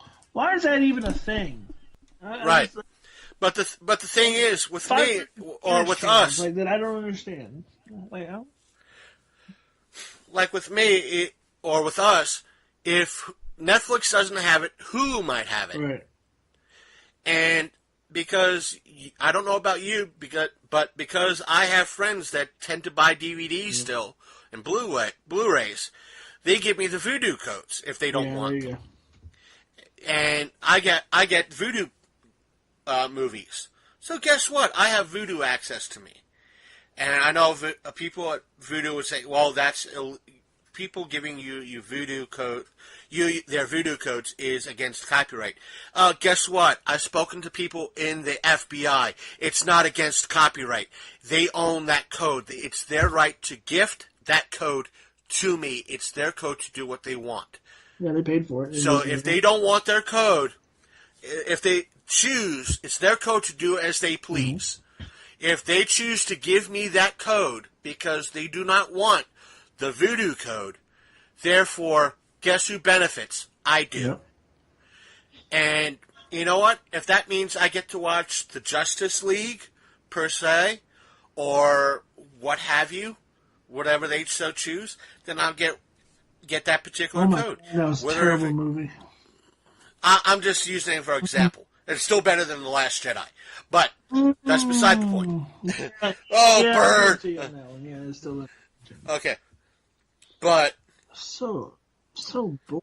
And to kind of continue on with that, shortly after that, Spielberg came into news again because of this weekend being the release, the worldwide release of Ready Player One. What the company that owns Hardee's / Carl's Jr. What they wanted to do was, in honor of Ready Player One, was take one of their burgers for the time being and rename it as the Spielburger, which is, as you kind of funny. Therefore, Spielberg found out about it, went to Twitter, to specifically Ambulance Twitter, which is his movie company, with a video stating, "It's come to my attention that Carl Jr.'s wants to rename the charred-boiled sliders Spielburgers, and they're pretty good. But I'm passing. Cease and desist. Can't do it. Sorry, guys." So he's probably trying to wrangle the fact that they're making money off my name. I'm going to have to agree with Sasha, the Princess of Darkness, in this by saying that it's a parody. Yeah. That it's not the Spielberg burger, it's the Spielburger. Right. Therefore, it probably does fall under fair use and parody. Totally would. And therefore, legally, by the time the lawyers or anything like that get into play, the movie would be already passed. And it would be gone anyway. I mean, here's the thing. Hardee's, Carl's Jr. trying to capitalize on the success of Ready Player One would... at least get in on it. Would be, without the consent of the director or, whatever entertainment company that he's with, just by like an outside shot like that, yeah, that would be kind of low. Because you can't really, it's not really good marketing. it's not really honest marketing to use something that you have nothing to do with and haven't paid the rights for to market your sandwiches. I get where he's coming from. If they were simply doing it as a tribute but not using Ready Player One as the basis, that's a different story. And yeah, it's a parody, and I would think it was pretty funny. But like, Right. I would agree with Spielberg on the fact that yeah, you don't use his name to promote a sandwich because there's a movie out that is gaining popularity. That's where they would be in the wrong, in my opinion. Yeah, again, I'll agree with that. Depending on the kind of like what happened with Wonder Woman, depending on the legality of it and what is being done behind the scenes, meaning that if they're promoting it as meaning if Carl Jr.'s is doing it like because Ready Player One is out, we are renaming our sliders as Spielbergers, then yeah, there might be a rights issue or some sort of legality there. But if they're doing it just because for the time being, then it might fall under the whole aspect of parody. But meaning come in and try all Spielbergers, limited time only. Yeah. And nothing in regards to Ready Player One, then they might get away with it. Again, it depends on how they are promoting it. And kind of like, but in a way, Spielberg is being a kind of a fucking dick in regards to this. Because, let me say... no. The reason why I say this is because I think last year that it happened, that Cafe was doing a Walking Dead. It was just for a limited time deal. It was like a one-off, just for the season. They were having they made a Walking Dead cafe. Everything was just Walking Dead thing. It was just a one-time thing. And the folks that behind Walking Dead and AMC saw it, and they were like, all right, is this just a one-time thing? And it was just like, yeah, as far as we know, it might just be a one-time thing. I guess they worked it out afterwards that if it's a big success, that they'll go into talks with, through the proper chains. But from what I remember reading the articles, that it was just going to be a one-time, for the most part. It was a test run, one-time thing, Walking Dead cafe, Walking Dead themed. And AMC said, like, all right, if it's just a one-time thing, go ahead, have your fun. But as long as it's just a one-time thing, that's it. Right. So if it turned out to be a real success, then I guess, hey, they could go, hey, AMC, it was a real success. We made a whole mess of money. What can we do to do this again next year? Here's the thing, and this is why I would agree with Spielberg on this one. Okay, you have a sandwich that is loosely based on his name, for a time being where the movie is out that he is currently promoting, which you have not come to a bargaining agreement with rights or copyrighted information or anything on whatsoever. Okay, you're using it to promote a sandwich for a movie that you have not paid for rights to. That's number one. Number two is, okay, what if it's harmless, no harm, no foul. It's a funny thing. They use it without worrying about the Ready Player One aspect, but they still frame it as it's a Spielberg burger, but it's called the Spielberger. People get the joke. What if somebody chokes on one? It sounds funny, but what if somebody chokes and dies on one? What if somebody gets salmonella poisoning, or like there's a rash of salmonella poisoning coming out of one restaurant and a bunch of people get sick off of Spielbergers? Now, who does that put in bad light? See, this is why. Consider that again. That's the legality. That is probably the hidden legality of it all. That's why you don't use somebody's name to promote something that you don't have the rights to do it with. If he had come to the table with Carl's Jr. Hardee's and said, "Hey, I got this movie coming out. Let's promote it. You can have a Spielberger burger, whatever." And then, whatever happens, happens. and that's just the way it is. But There have been many diners out there that have the quote unquote celebrity food right. dish, but I think a lot of those diners or what have you also have the disclaimer not associated with said actor or actress. That way, it doesn't put that particular person or company in liable anything, meaning that if anything happens, i.e., as you said, somebody gets food poisoning or chokes, that person is not held accountable. But the business is held accountable. But you're talking about like a mom and pop place. You're not talking about a national chain restaurant with advertising rights. I mean, this is a place that if they had a Spielberger, they wouldn't like keep it a secret. If they had a Spielberger, they would put that thing like the way things they are. Would frame it. They would frame it as a thing for a movie with a guy's name on it. Trust me. If this was back in 1985 to maybe about 1995, then I'd have to agree with you. This is 2017, 2018, where if I was a mom and pop diner or shop and I came up with the Spielberger, right, and by chance Steven Spielberg found out about it, I'd be sued. Lawyers, I'd be sent to cease and desist. I'd have lawyers up my ass for God. I'd be told to stop, in essence, forced to stop selling Spielbergers, despite the fact I'd have something in effect saying Steven Spielberg is not a part of the Spielberger.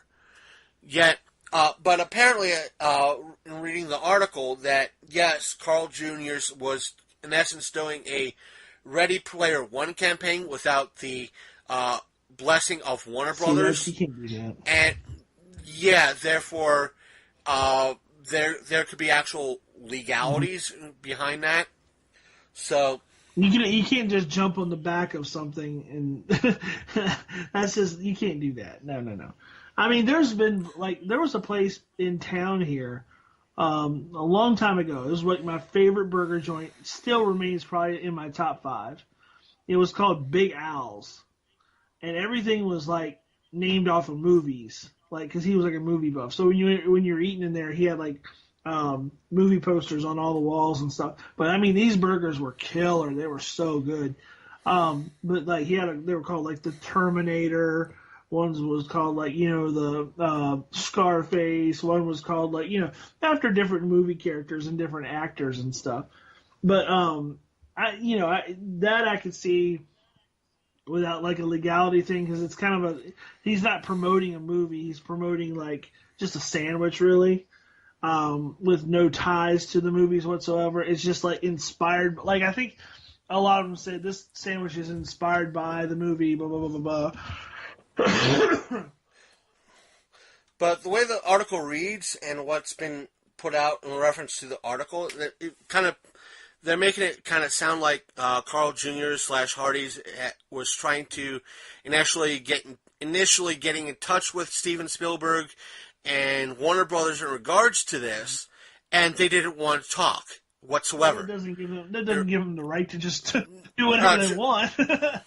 well, true. It's like, but well, they're not talking. Yeah, how much of your fucking dick do you? How much of a fucking dick do you have to be? It's just like, hey, we want to promote your shit. Maybe they understand the product, because like Hardee's and Carl's Jr. sells like greasy sandwiches, and like maybe they want to promote like a healthier image. But then again, they'll be the first. If it was McDonald's or Burger King, they'll be the first one.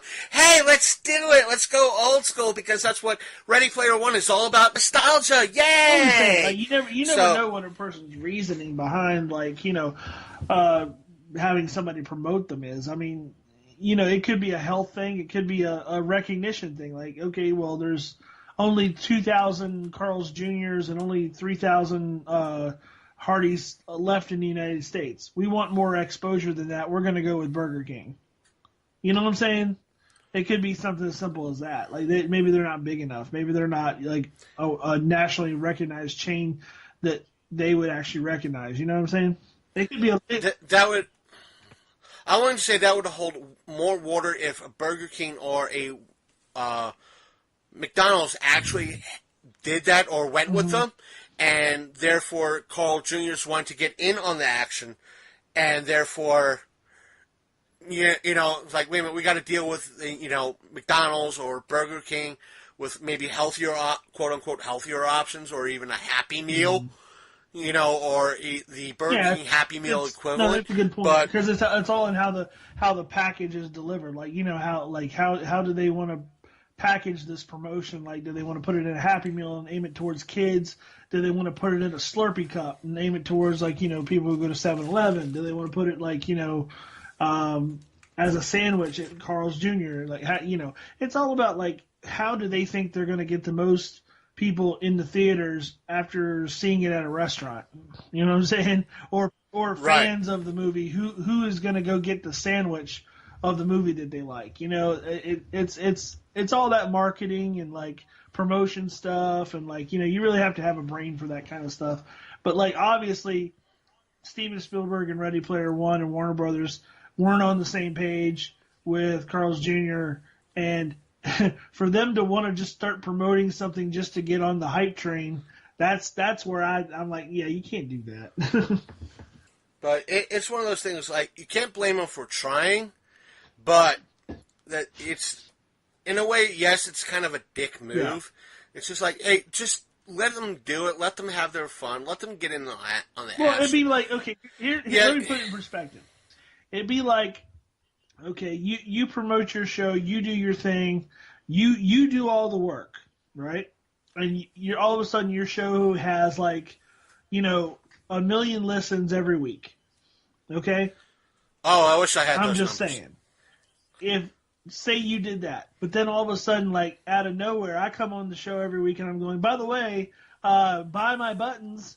I want you to buy my buttons. Go on this site and, you like this show, so buy my buttons.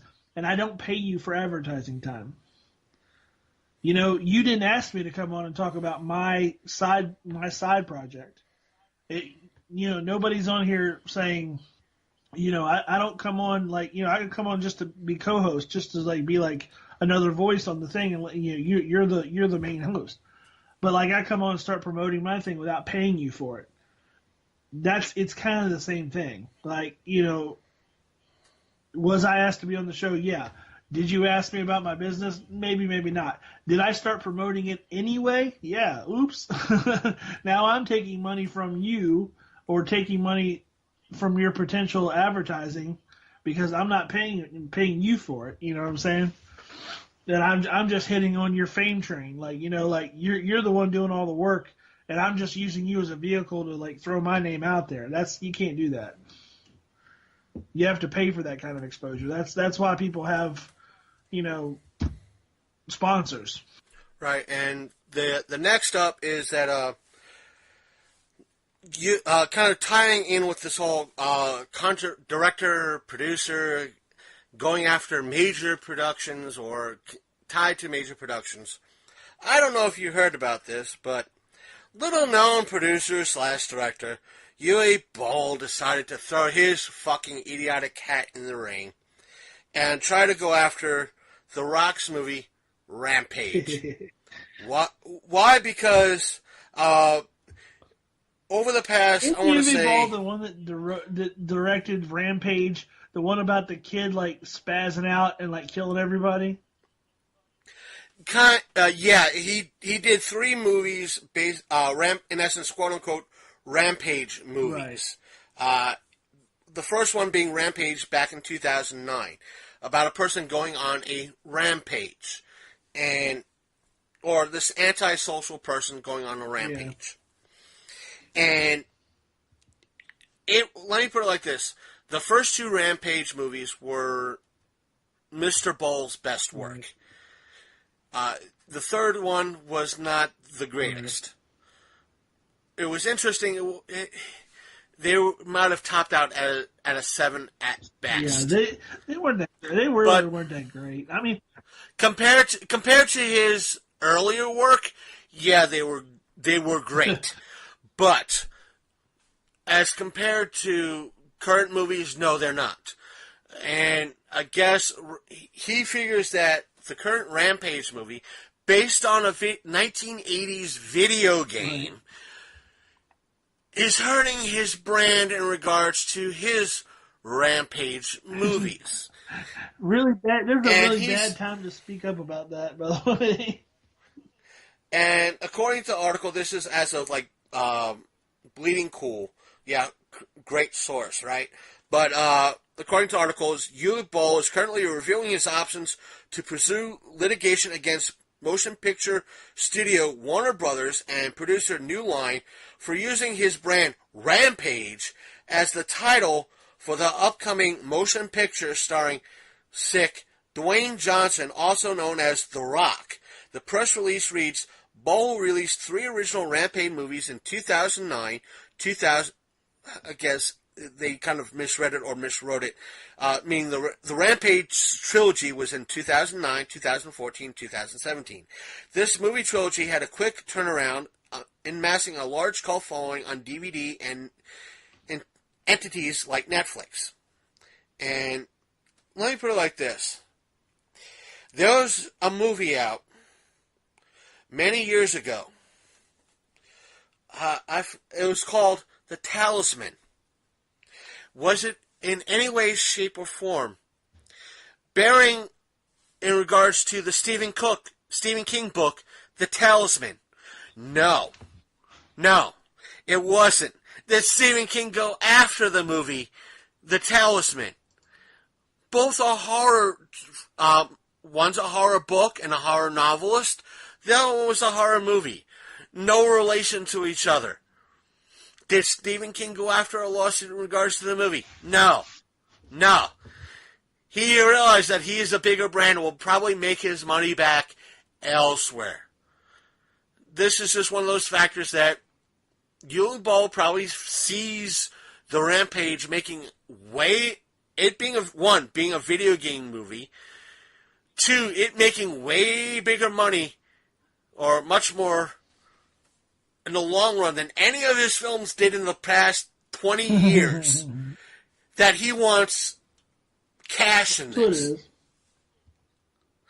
And the thing is, again, if Mr. Boll ever listens to this rinky-dink motherfucking podcast, they will stall, the Warner Brothers and New Line lawyers will stall you to the day you fucking die, or you give up the ghost.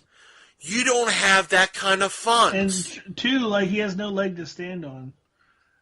The right. Rampage movie references a Rampage video game from 1980 whatever.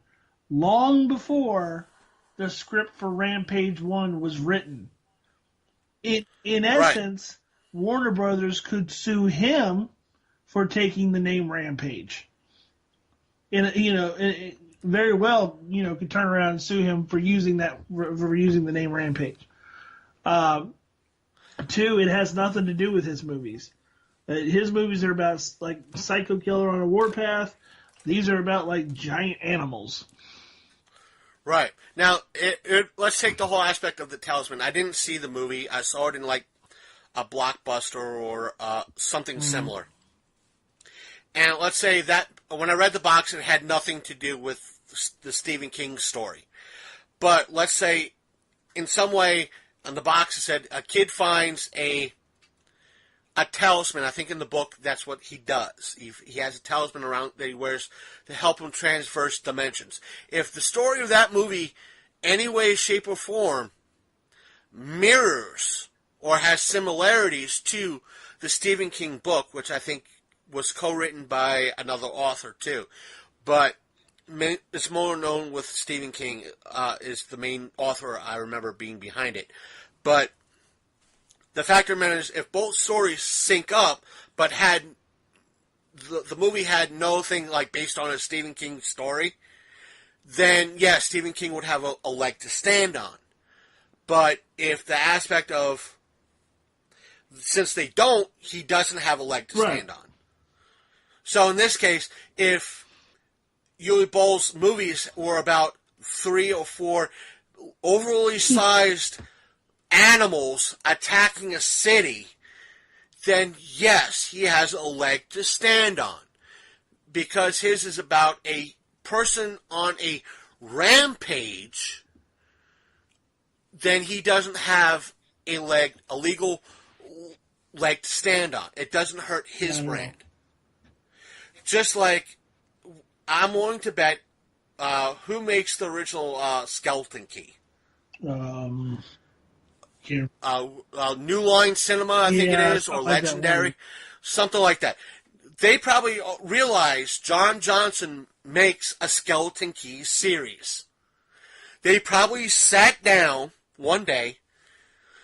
This is not knocking John Johnson in any way, shape, or form. They probably sat down, watched John Johnson's trilogy, and went, this is the stupidest motherfucking trilogy, 4-part trilogy we ever saw in our fucking life. It has nothing to do with the movie. Nothing to do with our... It has nothing to do with our movie.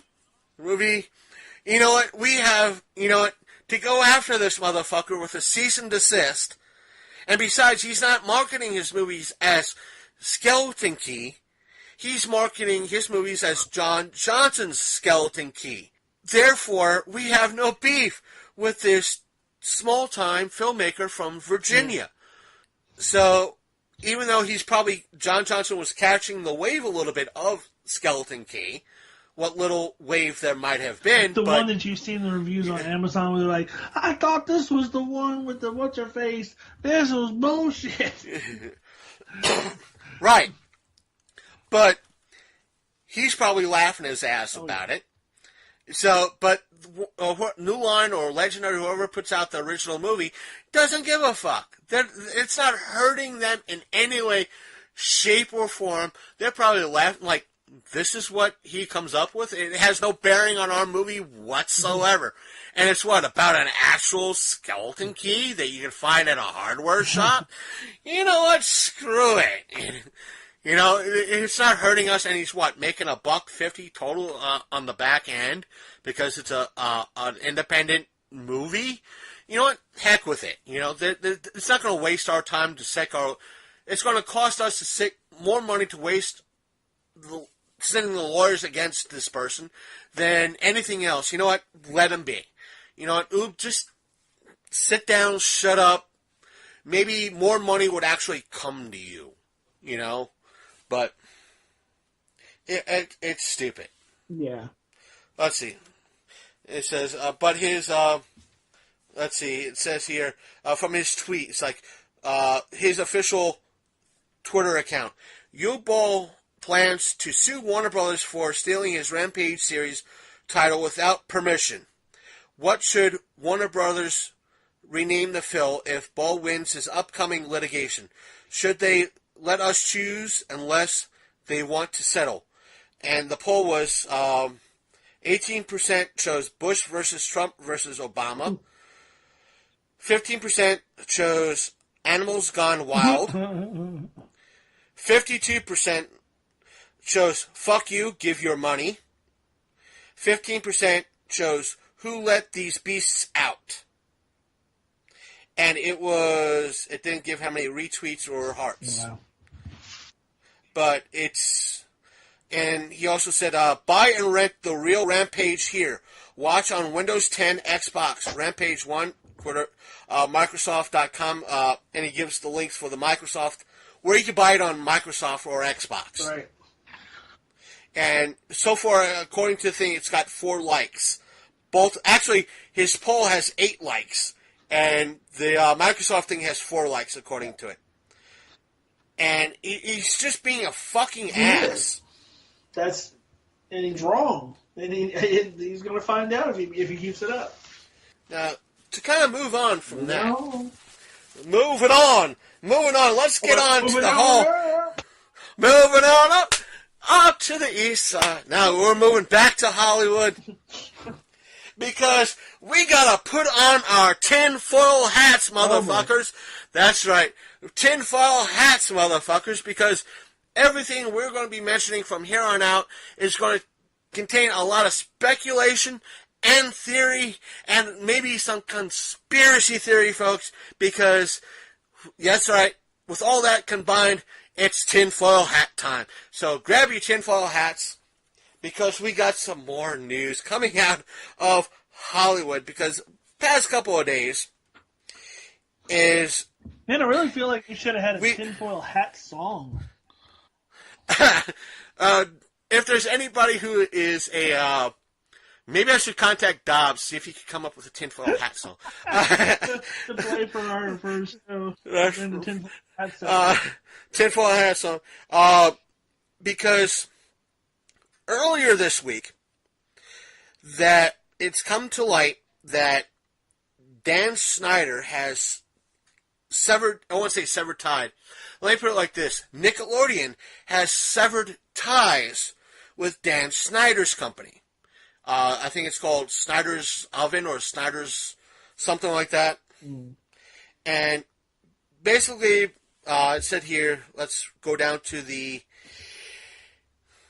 what they pretty much said, what Nickelodeon has stated. Following many conversations together about next directions and future opportunities, Nickelodeon and our long-time creative partner, Dan Schneider, / Schneider's Bakery, that's their company, I guess his company, have agreed not to extend the current deal, Nickelodeon and Schneider said in a joint statement. Since several Schneider's Bakery projects are wrapping up, both sides agreed that this is a natural time for Nickelodeon and Schneider's Bakery to pursue other opportunities and projects. The network thanks Schneider's team for its immeasurable contributions to Nickelodeon. Now, to get an idea of what Dan Schneider has been part of over the past, let's say, 20 to 30 years, he's done like all the shows like All That, iCarly, Drake and Josh, a lot of the hit teen shows that have been on Nickelodeon, he's been a part of as either a writer or an executive producer and or both. And personally, Dan Schneider was once a actor. I think he was the creepy. If you folks out there remember the movie Better Off Dead, yeah, he was the creepy person that hosted the French exchange student. Oh God, really? Yeah, and he was also in the popular mid to late '80s TV show called Head of the Class. Yeah. He was the fat kid. Yeah. In that show. But basically, when that show, in essence, that show got, I won't say got canceled, but he became this producer for Nickelodeon, created a whole mess of very hit shows for Nickelodeon. Like I said, iCarly, let's see, All That. I mentioned that. They also mentioned Keenan Keele. Plus, I think the show Victorious. So you'll see The Amanda Show, Drake and Josh, Zoe 101, Victorious, iCarly, Sam and Cat, amongst many others. But a lot of people said that one of the main reasons why they Nick severed ties with Dan's company is because they wanted fresh blood for new shows. And they wanted this new company to share studios with Dan's company. And because Dan has a history of, or I should say a reported history of anger issues, he threw a hissy fit. I won't say hissy fit's a bad word. He threw a fit, and and Nickelodeon pretty much said, you know what? We're cutting all ties with you now. That's it. No more. But the thing is, Dan Schneider has been, over the past either a couple of months to past year, he's been under the eye of a lot of people for a lot of reported, let me say that like right now, reported stuff that he's either done on set or via his Twitter and other social media accounts. Allegedly. Because he's shared, it's been known that he has had a foot fetish. Allegedly. And some have said that's why Nickelodeon had a large red foot on their studios for the longest time. Allegedly. That's our favorite term. That should be, if we ever create a drinking game. Every time we say the word allegedly, take a drink. By the time you're done with our 3-hour program, you'll be satisfiedly drunk. But that's not just the case. Allegedly. According to several people who have auditioned for a lot of Dan's shows, have said that mostly it's the girls that are required to do this. To show up with sandals and tank tops. Obviously, pants are... I was going to say, that's it? But the main thing that's required to wear shirt-wise are tank tops, and shoe-wise, sandals. Again, this is all alleged and, considered hearsay for right now until reports come out and proven. And according to one report that has, or at least one person that has come out on the, either it's both an audio and a visual podcast, it's mostly a YouTube podcast, as far as I know, called Revenge of the Cis. CIS. Oh, boy. One person came out saying that she auditioned for one of Schneider's Bakery's programs, and because at the time she was a teenager, she was told to show up with wearing sandals and a tank top. Obviously, pants. She had to wear pants, whatever it was. But it was stressed that she had to wear shirt-wise a tank top, shoe-wise with sandals. What was the age of this person? She was in her early to mid-teens. And what she said was she did not feel... Her mom was the manager. Her manager at the time. And she said that she did not... She told her mom, I do not feel comfortable doing this. From what I remember seeing at this particular interview of this person, because I did see this... Remember seeing this clip on YouTube, but at the time... I'll say this right now. At the time, I was not thinking of putting this on the show because... Nothing like this currently was coming out, so therefore I didn't see relevance. Right. According to her, it's like she said, told her mom, I'm not comfortable like this, but I still want to do the audition. So her mom said, okay, if you don't feel comfortable, we'll just wear what you're comfortable with. A regular shirt, shoes, pants, whatever. So that's what she wore. And what she said was, because she did not obey the standards that were provided to her mom in regards to this, she was blacklisted for not obeying. Literally, she could not get a job anywhere in Hollywood because she did not do what Dan Schneider's company instructed. Wow. And what she was told was that, or told the show, you could probably look it up, just do a YouTube search of Revenge of the Cis. And it's spelled C-I-S, not S-I-S, C-I-S. And she went on to say that what would happen was, because she spoke to several people who progressed in the audition process, is that if you were a parent of these girls that went to the audition, the next stage was to go to a seminar at a hotel. The parents would be attending the seminar in regards to how to best, if I remember correctly, best diversify their child's income, how to invest properly, how to best manage their child in Hollywood, while their daughters would be swimming in the pool in whatever swimming outfits they would be wearing in front of producers such as Dan Hartman. No, not Dan Hartman. Dan Schneider. I'm sorry, Dan. Dan Schneider. Dan Schneider and a lot of other Nickelodeon and Hollywood executives. So a lot of these Hollywood executives... Go ahead. Does that seriously surprise you?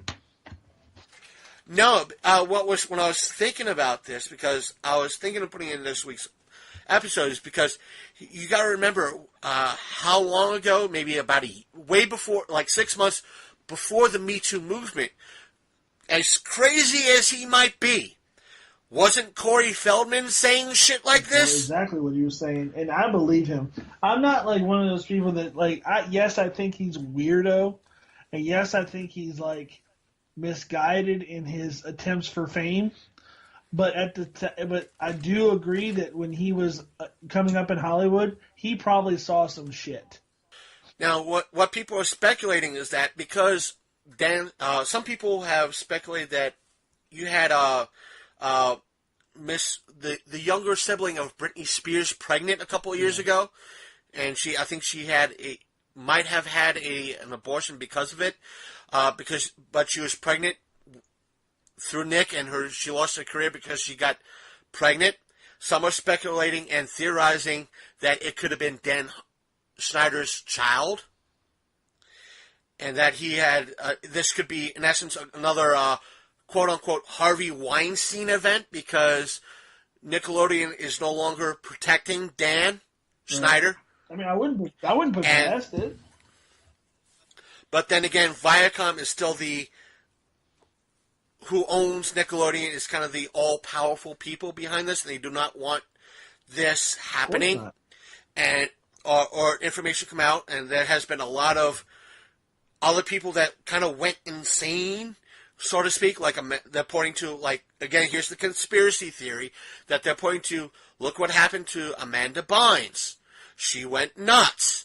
It could have been because of what possibly Dan Schneider did to her. And seemingly that I think her name's Jennifer McCurdy. Oh, yeah. She went kind of nuts and fell, even though a part of her downfall was the whole fappening shit, but she went kind of off hinge and they're pointing to a couple of I think one tweet post that she did that she blamed Dan Schneider for her going a little bit off kilter. I don't doubt it. And a couple of shit that people have noticed that was posted on either YouTube, Twitter, and or both, that look what Dan Schneider has done in regards to foot fetish and what people have said and people how they acted around him, that he has done a lot of creepy shit, and it might come out that now that he doesn't have this protection, that you're going to have a lot of these people, maybe like Amanda Bynes and other people coming out saying, hey, I was either sexually assaulted by him, or I was told if I did not, let's say, for the sake of argument, if Dan, because I was now over 18, if I did not want if I wanted my career to explode, I had to show Dan my tits. Or if I wanted my career to explode. How much you want to bet that's how, what's his name? Miss Grande. Oh, I'm sure. Succeeded. Hey, if you want your singing career to get launched, you'll do what we say, Miss Grande. I don't know. How much you want to bet when everything falls to the wayside? It was the Sam and Cat show that had the two girls. Yeah.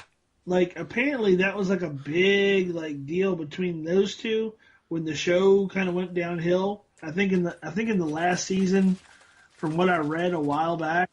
There was only one season. It was partially Jennifer.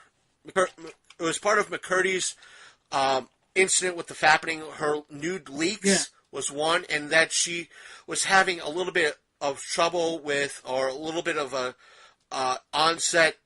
They started out as friends on set of Sam and Cat. But apparently towards the end they weren't even talking. They didn't want to be in the same room with each other. Something like that. How much you want to bet that Dan Schneider was part of that? One was showing, Dan was probably showing more favors to one than the other. Whoever accepted him coming on to them, probably. And then the one right. that rejected was, Right. And it just so happened at that time, because I think at that time as well, McCurdy was seeing a basketball player if memory serves, that she was seeing a basketball at that time, thus why all the nude photos and so forth and so on, that she didn't see any interest in Dan because she had somebody better, and therefore, you know what, we're going to, her career tanked and Grande's career exploded. Yeah. Therefore, no real talking, even though there was like an Instagram post or two of her saying, hey, let's get back together, so forth and so on, and there was a Grande song in the background or some shit like that. This was like 2 years ago. It's kind of hard to remember exact details of the back and forth. But this could be another Harvey, again, equivalent of Harvey Weinstein event. It's that worse because it involves like minors. And minor. And despite of what happened with Cody, in regards to him allegedly getting stabbed, but watch, if this comes out, he's going to be the first person that comes out and says, I told you so. Oh, for sure, yeah. I told you so. Granted, it's going to be equivalent of, some of it, of what he said might have been, Feldman's going to be like, yeah, some of it might have been crazy, but I just was tipping on the top of the iceberg, but look what's been happening. See, I mean, I've been hearing for years, and this like falls under the tinfoil hat club kind of thing too, at the same time. But I've been hearing for years about like stuff, a lot of backstage like dealings with underage people, and adults too. But I mean, like that weird underbelly of Hollywood that is just nothing but it's fueled by nothing but like the sex trade and drugs and like. It's mainly just a bunch of seedy ass people like involved in like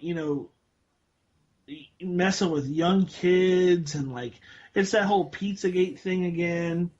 Again tinfoil hat. It's tinfoil hat, but it's going to be. But it's not the first time I've heard of it. That's the thing. Like Pizzagate was one thing. Now you're hearing about this. Yeah, Pizzagate was more so Alex Jones severe tier with no truth behind it. This is going to be more, guess what? This is actually closer to, instead of being Alex Jones tinfoil hat, you're fucking insane. This is more Corey Feldman, like, hey, wait a minute, this is more truth than insanity. This is important though, because Pizzagate wasn't exactly all made up. Like, there were aspects to that story, albeit not directly involved with, like, the Comet ping pong place. There were aspects to that story that were true.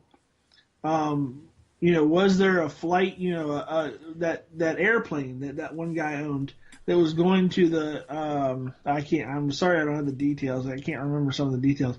It was that flight where they were going and, like, he was a known person who was trafficking, like, underage kids. And past presidents and Senate and, Congress members had flown on this plane. And, like, they went to places where, underage kids are abused and stuff a lot. And that's the political aspect, the Hollywood aspect of it, too. Like, I've heard a lot of weird stuff. Like, Corey Feldman, he said he's seen things, and I tend to believe him because he's been in Hollywood a long time. He's been since, like one of the, I think he started out in maybe the Friday the 13th series. No, I think before that, because I think he was doing commercials before that. Yeah, probably, but it's just that a lot of people dismissed him, and now because it kind of sounded cuckoo crazy, and he would be the first person to go, yeah, see, told you so, and you fuckers didn't. He wouldn't say you fuckers, but he'd be the first to go, you guys didn't believe me. And you guys thought I was insane. Here's the proof positive is what we're going to talk about next. Yeah, and coming up. Briefly, it was like the thing is that we were going to have. This is going to be something that we're going to have to wait and see. It might take another 6-7 months, a year down the road before something comes out. Before the dust has to settle first. And I think a lot of people will be waiting to see, what happens with this. There might be a reinsurgence of the Me Too campaign, the hashtag Me Too. It would not surprise me if that once this comes out, that when this news hit that Dan Schneider and Nick separated, I want to kind of lead into a lot of the controversy, alleged controversy behind Dan Schneider, because a lot of this has been passed from one person to another, saying that yes, he has. We've seen it. It's led to production delays and extended seasons and times recorded and so forth and so on because of his attitude problem, and he has been known to be creepier because of his alleged foot fetish, and so forth and so on. What else has he done? So forth and so on. The dust will settle. The cracks have already. I will go as far as to say the cracks have possibly formed. Whether or not how deep those cracks are, that somebody's going to finally come forward to say, "Hey, this is what I was told. This is what exactly happened," and it's not going to be from some 2-bit. I don't want to say 2-bit. It's going to come out. That comes out wrong. It's not going to be some extra. It's going to be somebody, maybe Amanda Bynes, maybe Jennifer McCurdy, maybe, what's her name, who played Carly and iCarly, or Victoria, a major person who worked closely with him is going to come out, and that is going to set off the chain reaction like Harvey Weinstein. Mm-hmm.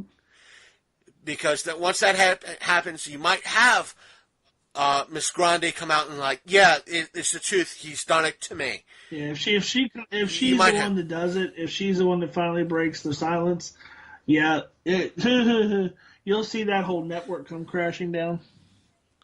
You won't so much see Nick come crashing down. You know what they'll do to Nick?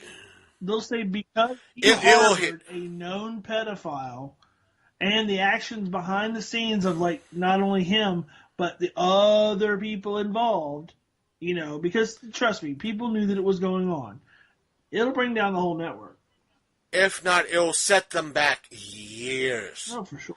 Years. It's gonna wipe out most of their. If they're not rerunning Dan Schneider's back catalog right now as reruns, it's going to set up they're going to have to dig deep in their classic library to fill those gaps. Yeah. So you're going to talk, back from when you and I were probably kids, to fill those gaps so they could say, hey, see, we're deleting his stuff from our back catalog. Yeah. So get ready for a lot of Double Dare. Right, a lot of Double Dare. You can't do that on TV. What's his name who used to be on Full House? The comedian. Oh, Joey, whatever his name.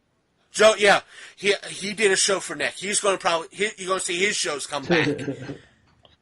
Well, from when he started, acting and so forth and so on.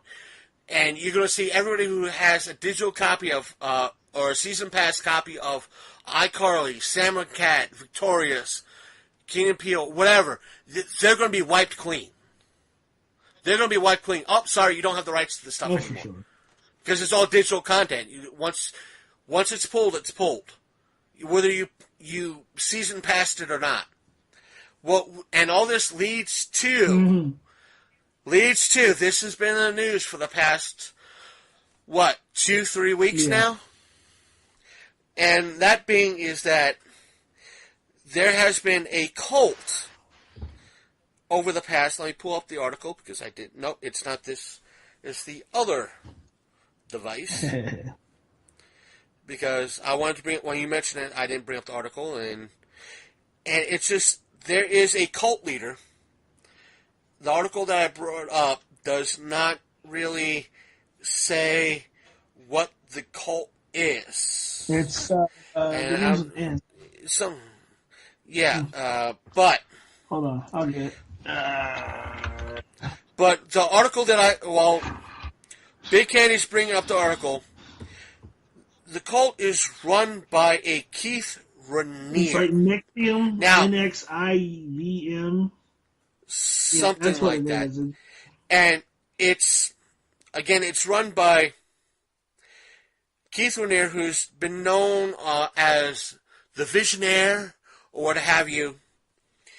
And him along with actress Allison Mack, who is most known for being on Smallville, has been running alleged, because Keith Raniere has been arrested in Mexico recently for running a sex trafficking ring, the head of a sex trafficking ring. And along with him, the story that's come out, according to the article that I have up, the website that I have up that has the article is Jezebel.com. And the title is Former Cult Spokesperson Expects Smallville's Allison Mack to be Arrested Soon. And the reason is the story about Smallville Allison Mack allegedly recruiting for a sex slave cult, which allegedly held women as sex slaves and branded them. Explore background here, blank, takes on the new new big $5 words or made-up words for crazy. There's some footage of someone who could well be Allison Mack watching a police car drive away, containing someone who could be alleged cult leader Keith Raniere, who has been arrested on charges of sex trafficking. It says former alleged cult spokesperson Frank Paulico expects that Mack is next.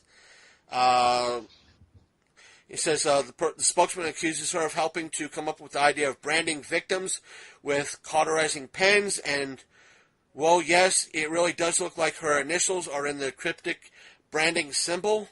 Alleged former member Susan tells Hollywood Life that Mack was called the Madam and had a pyramid of masters and slaves. And some have said that Raniere talked Allison Mack out of being an actress because of him wanting her to be part of the cult and being the head mistress. And according to this article, fellow Smallville actor Christian Curick, who was also in the failed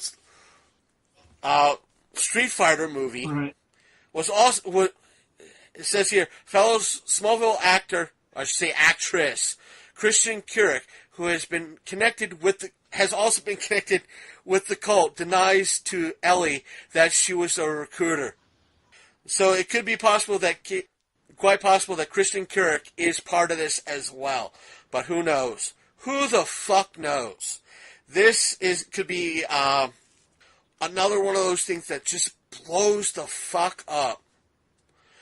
And again, folks, this could have been one of those things that if we were, at least I was working AwesomeCon this weekend, and this shit came out, because this shit was coming out today as well.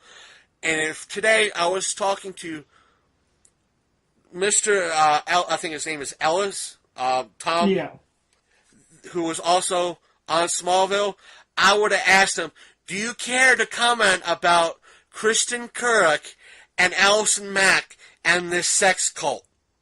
Would have been one of my questions. Do you care to comment? He would have been no.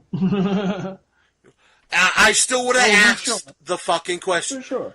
But, like I said, this shit's crazy.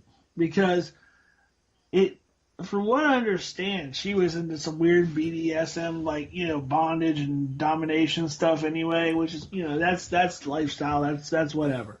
But the fact that they started, a sex dungeon trade, like slaves and, all that, branding women and stuff, and her being a master and all, that shit's crazy. And the thing is, I have the autographed photo. Basically, when she was young, one of the first films she did was for, I think, what was the... Damn it, she was at a movie premiere. It was for a Michael J. Fox film. That he voiced the mouse. You know the movie I'm talking about? Yeah, Stuart Little. Stuart Little. It was a popular, pretty much a friend of the show, Mad Eye Markey, found some paparazzi photos of her at a premiere. It was the Stuart Little premiere. And he printed up on photo paper, one for him, one for me, two different photos, to have her signed at, it was the first Wizard World East convention back in 2002 when Smallville was starting to be a big thing. And she commented on the fact that we brought, this is before the whole aspect of conventions charging for photographs, charging for autographs. So if someone was signing, and we'll get into something lighter, this leads into something completely fun after this. But this is before a lot of people were charging for autographs, celebrities were charging for autographs, and we brought up these paparazzi photos, and she commented to both me and Mad Eye that we brought, in essence, had paparazzi photos of her at a Stuart Little premiere. And the thing is, she was friendly, she was enthusiastic, and she mentioned she got a picture with Mad Eye, arms around her arm around him, big smile, and everything else. And the thing is, we did not know back in 2002 that 4 years later, she would, in essence, fall off the face of the earth and become a sex trafficking cult mistress. Yeah, right? Had you known that then? Have I known that then? Would you have made an attempt? Yes, I would have. Considering... Brand me, Ms. Mac. Brand me. I'm currently seeing a goat toucher. Brand me. I can't go much more down from this. My current girl is known to kiss goats. There's no lower than this. Do your worst. Do you worse. I'm already dating a stinky blinky. But a saggy baggy stinky blinky. So, I know these are in-jokes, folks, and listeners. No, I'm not going to explain them because reasons. But true. It's true. But there again, this is another one of those things that dust has to settle to see what the details will bring out. Yeah. How, to what level, who's involved. Right now, because Kristen Kierick's name was brought up, who knows what arm twisting the government or whomever is investigating this will go into. Because, you know, if Allison Mack is arrested because of this, who's going to be the next person to take her place? Could it be could it be Kristen Kierick? Who knows? Who's next in command? And how far up does it go, like celebrity wise? Like who are right? Who are the celebrities? Who is their clientele? Who is their clientele? See, and this is more that weird Hollywood slave dungeon weird shit. Because you have to remember, many years ago when that I forgot who the Hollywood Madam came out, and she had that little black book, and one of the names in that black book was Charlie Sheen. Oh yeah, she named names. She named names, and yet Charlie Sheen's career was rocky for a little while, but he made a comeback. And then he comes out HIV positive. Right. And but then there was that whole Tiger's Blood and Insanity incident. But is there any more in this so we could get out of this whole weird sex Me Too fucked up incidents right now? Go. Let's go into something brighter, like WWE. Let's go back to WWE and bring up the lonely one himself, Virgil. Because we got to deal with some positivity and some humor.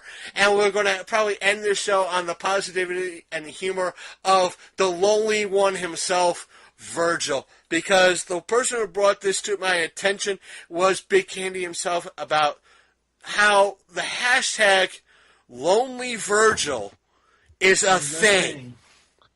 Is a thing. Because he can go at the most popular events. He can go to San Diego Comic-Con and have nobody pay for his signatures. He can sit up in the middle of Times Square New Year's Eve and no one will pay for any of his shit. So therefore the hashtag Lonely Virgil is a thing because people have taken photos of no one at his booth and him looking so lonely. Yeah. And we both encountered this like in person. Yeah. I was one of the your first time. I only met the lonely one himself, Virgil, as far as I can know, once. Did you talk to him? Yes, I was a sucker, and I paid the $15 for an autograph, and it came with a photo of Virgil, and this was back at 2002. So folks, he had one customer. Let me put it like this. At the time, he was not so lonely. Let me put it like this. At that particular venue, it was the 2002, or was it? No, it was the 2000, I lie. It's the 2003 Wizard World East convention, because at that, now here was the lineup where they had the signings. They had Alex Ross. Right. Next to him for the signing was Allison Mack. Oh, man.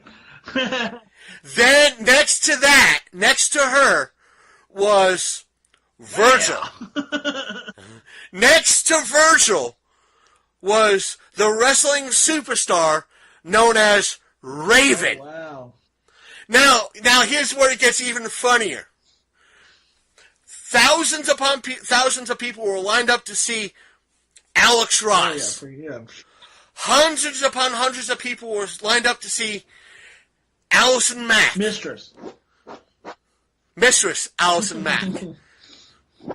Now here's where the line drops off considerably. 5 people were lined up to meet Virgil. And next to that, nobody was lined up to see Raven. Oh, so at the time, Virgil was less lonely than Raven. You know what the funny thing is? Raven was at an appearance tonight in Hagerstown. Wow. And I think he had the most people lined up for an autograph was at the TNA appearance when the organization was just beginning to be a thing back in like 2006 maybe. 2006, because that was the last time I was at Wizard World East, and it was the year before shit went down with the Goat Toucher, and that's when I met Raven, Jeff Jarrett, and a few others, and all their autographs were free because it was a big TNA promotional event. So, he had a huge line, but back in 2003, he wasn't a terrible worker, but he, I can see where people don't really give a rat's ass. Right, but the thing is, what I told you in reference to finding a new hashtag is that when I go to events, I'll set, because I have the tripod, I'll hook up the camera to the tripod, set it on like a 10-second delay, maybe a few feet away from the table, have it take a picture of me at the table, especially when it's quiet, and put it on Instagram and or Twitter with like feeling like hashtag Lonely Virgil at my booth. No one has shown up yet. Ha ha ha. And kind of use that, and I'll even use it at a 4-state event. Like, I'll get either you or whomever. Hell, I'll get somebody to take the photo. Like, nobody's at the booth. Take a photo, quick. Hashtag at 4-State Comic-Con. No one's hit the booth for information about our show. Feeling like hashtag Lonely Virgil. ... And just to see, like, why, if I get complaints like, why are you doing this? Yeah, I have a new goal to be the next Lonely Virgil. So, just to see shits and giggles. I will do this, folks. You can't be that pathetic. The first time... I will try. The first time I ever saw Lonely Virgil, now this is really funny. The first time I ever encountered it, I knew nothing about Lonely Virgil. Okay? Like, it was new to me. When I saw it, I couldn't believe he was there, and I didn't understand why he was there.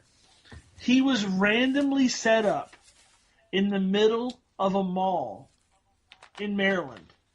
It was the one near Hagerstown, whatever mall it is near Hagerstown that has the what's the thing with the jousting? The what? Oh, I know what you're talking about. It's like a Medieval Times.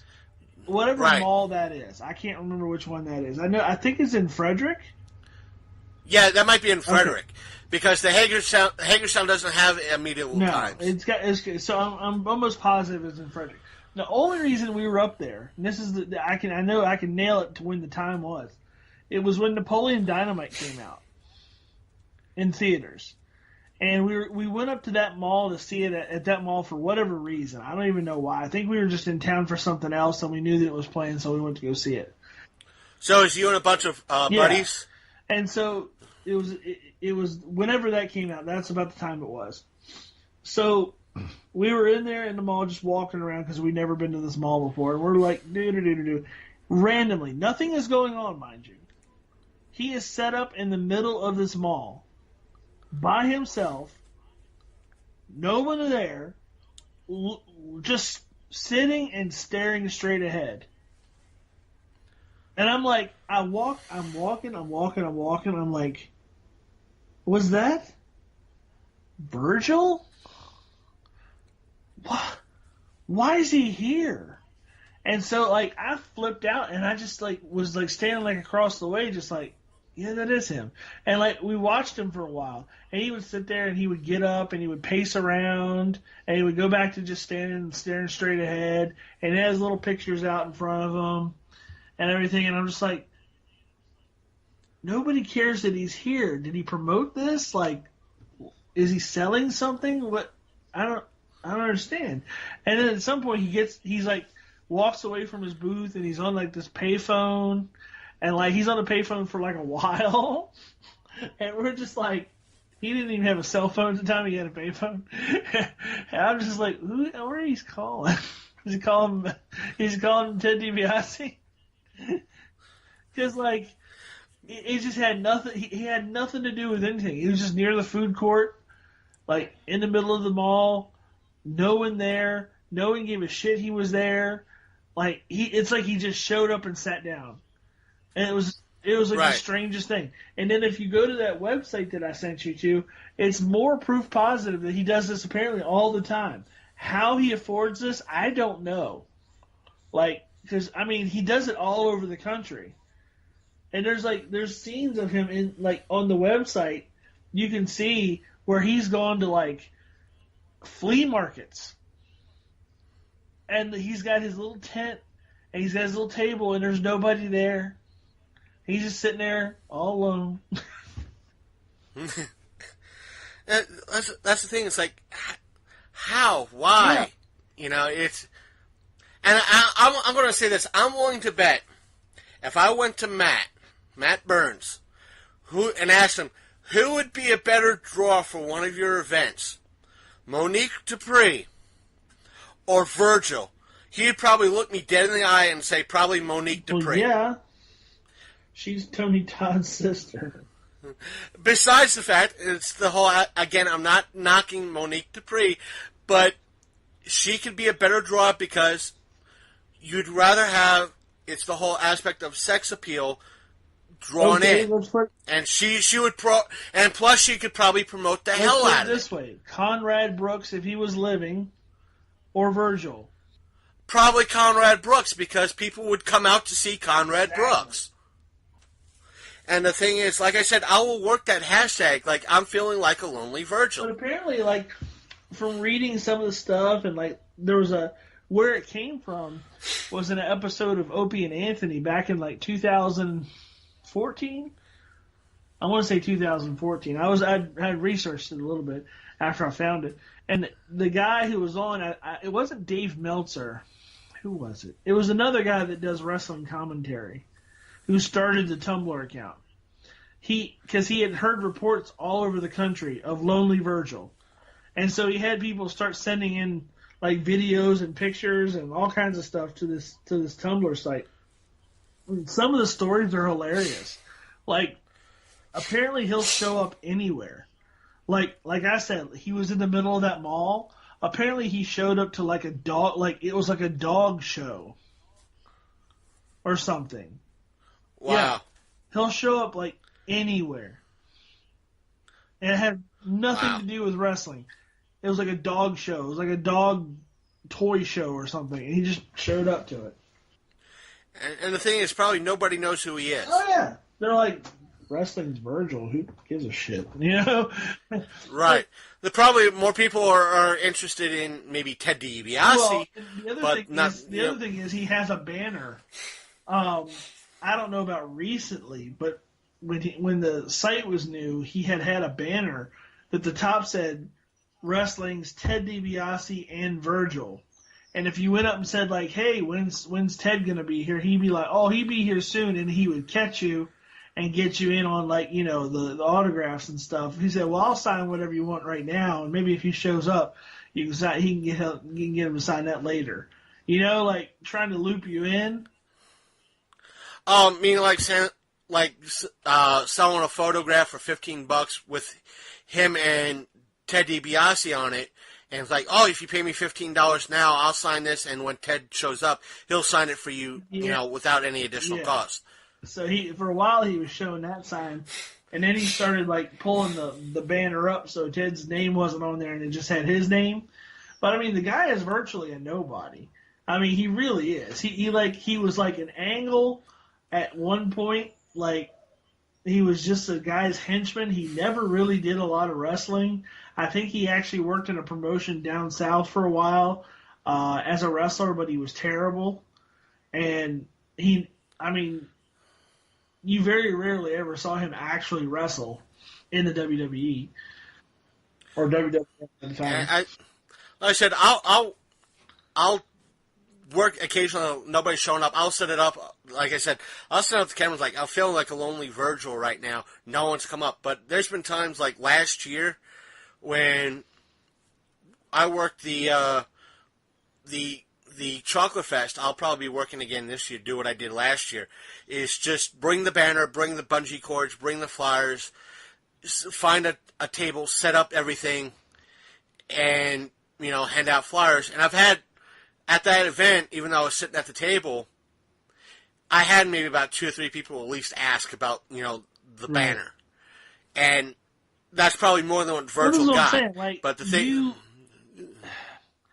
You may not have a lot of people come up to you, but you're not pathetic. Like he is. But the thing is, the aspect of the second time, I caught an eye, right, and it was a sad puppy dog eye. And I was like, really, dude? I'm not paying you for an autograph. But the thing is, with my banner, or at least the show's banner, is that it has the Long Coat Mafia podcast on it.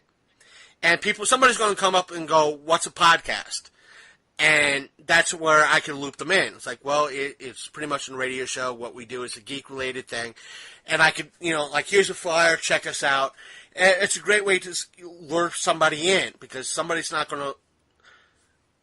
I'm willing to get somebody like, oh, Long Coat Mafia guy, yeah, motherfucker, skull shitting, trying to, like, really? Come here, fucker. And just really it'll draw somebody in. And when I do something like that, yeah, I'm pushing the line in regards to, like last year with the Chocolate Festival. Thankfully, Earl, it's like I was letting Earl take the lead a little bit. And deep respects to Earl, because he said, because the year before we recorded the Chocolate Fest event, he said this year, because it's a lot of I don't know if he's going to be working it this year or not, but I don't think so, because I didn't hear anything yet. Either way, But he said because it's a lot of kids and that will be performing and doing their thing, I'd rather not you record, and I record the event, and I respected that viewpoint and all aspects of the word and more. There's a lot of things behind that in regards to that, but I respected it as being like, all right, if anything, I'll go there, I'll bring the banner, I'll bring flyers, I'll at least promote. Right. And that's what I did. And I got at least 3 people show up. And, yeah, I ribbed the Main Street Martinsburg people about it. Like, hey, I'm doing more promotion than they ever did. And I could always do that. I could always spin it like, hey, I'll say it like that. It's like, hey, I'm feeling like a lonely Virgil. Nobody showed up yet. I'm feeling like a lonely Virgil, and I'll look pathetic. You might look pathetic, but you'd have to work pretty hard to like be as pathetic as that dude. True, but it's a way of. I'll probably get the few folks going, oh, come on, you're just trying to, ride the coattails. Hey, I'm doing better promotion than Main Street Martinsburg. Ride the coattails of Lonely Virgil? Ride the coattails of the person that nobody wants to see? Okay. Okay. But it's like, hey, I'm playing up a theme. I'll work an angle. I'll work an angle if I am. You have to agree that's a form of promotion, even though weird, it's working an angle. It's humor. It's humor. I'm feeling like a lonely The only Virgil. thing, here's the real test. Here's the real test. Somehow, some way, you convince Matt to book Virgil. Oh, God. And set you up beside him. And do a count of how many people come up to you versus him. You won't do it. He won't do it. When I see Matt, next time I see Matt. That's the challenge for October. I'm setting it. I am setting it right now. The challenge for October for Matt, and it wouldn't be hard. Let's face it, it wouldn't be hard. Book Virgil. Book Virgil. Put me. Hell, book Lou Ferrigno and Virgil. The two saddest people at the conventions. No, I'll go one better. I'll take it to the next level. Matt, this is what I want you to do. Book Virgil for the next event. Set me and Virgil cosplay row. Yeah, side by side. Side by side. And I'll videotape it. I will get a camera and I will videotape it, and we'll do like a time lapse of how many people come up to you versus come up to him in a day, and it will be the funniest thing ever. And the thing is, I'll actually cheat. I'll set up the recording equipment. Yeah. Well, that's not cheating. That's not cheating. He's got a leg up on you. He's a celebrity. Right. So that's not cheating. I'm trying to get. I'm at a cosplay. I can see the live. I'm at the end of Cosplay Row. My neighbor is the one, the only Virgil. Hey, and at least you would get a good interview at some point in the day, and bring it up. I wouldn't be shy to do it. I don't know about you, but I think it'd be hilarious. Bring up the Lonely Virgil website thing and see what he thinks about it. Hey, Virgil, what do you think about the whole aspect of Lonely Virgil? What is it, lonelyvirgil.com? Yeah. What do you think about lonelyvirgil.com? A site that's pretty much dedicated to you. Sitting at cons and nobody coming nobody coming up to you. You know what? I will actually pay, if it cost me $15, it would probably be worth every fucking cent. For sure. And how would you have to take a knee laughing over it? Let me put it to you this way. This is how bad this dude is. All right? I'd have to leave the con. I would have to leave the con and run down Dual Highway and fucking set my hair on fire because it would be too funny. But so that guy I was telling you about, the guy, what's his name? It's not Dave Meltzer, it's another guy. Rosen. Anyway, he wanted a picture with Ted DiBiase, right? And him holding his $1 million belt. and he has like a replica of it, right? And he got it signed by Ted DiBiase, and he got it signed by Steve Austin, the only other person to actually hold the $1 million belt. A little bit of wrestling trivia for you there. So he's got it signed by those two. He's trying to get a picture of just him and Ted DiBiase holding the belt. Virgil walks into the picture and puts his hand on the belt. There was 2 pictures taken. One was him and Ted DiBiase. They're both smiling. Then there's the other one where he realizes Virgil is in the photo and he's not smiling. and he signs it. In essence, devaluing the belt. Devaluing the autographs on the belt. He said a $1 million belt signed by Ted DiBiase and Stone Cold Steve Austin is worth a lot of money. With Virgil's signature, it actually is worth less. And that is just too fucking funny. Wow. But I'm willing to bet he would be able to at least scrub that name off the belt. No, that's what he said he couldn't do it. Because of how it was on the back because he tried. Wow. Oh, I'll have to forward that whole thing to you. It was on YouTube. It was like on the air.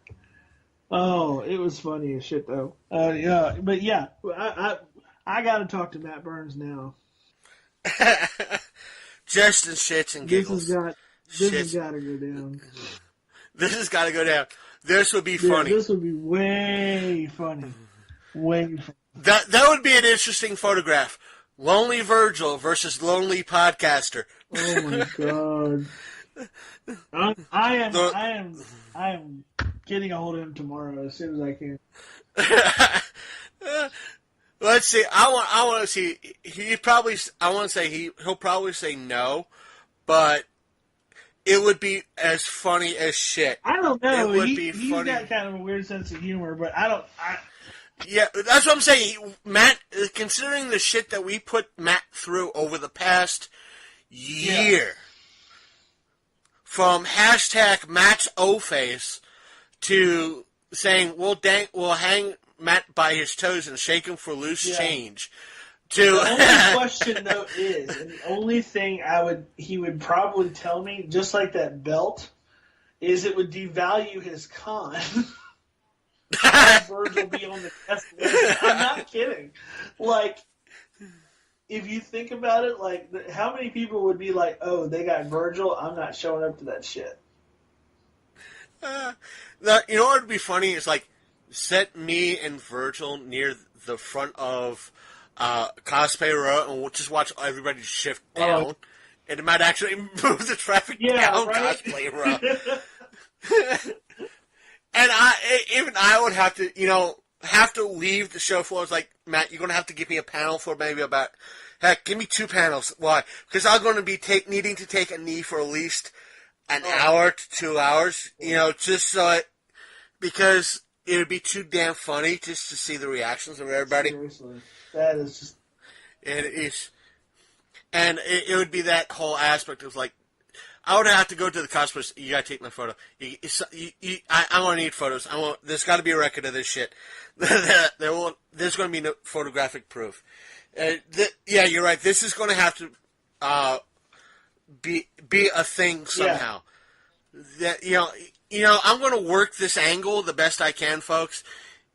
But I'm not afraid to work an angle.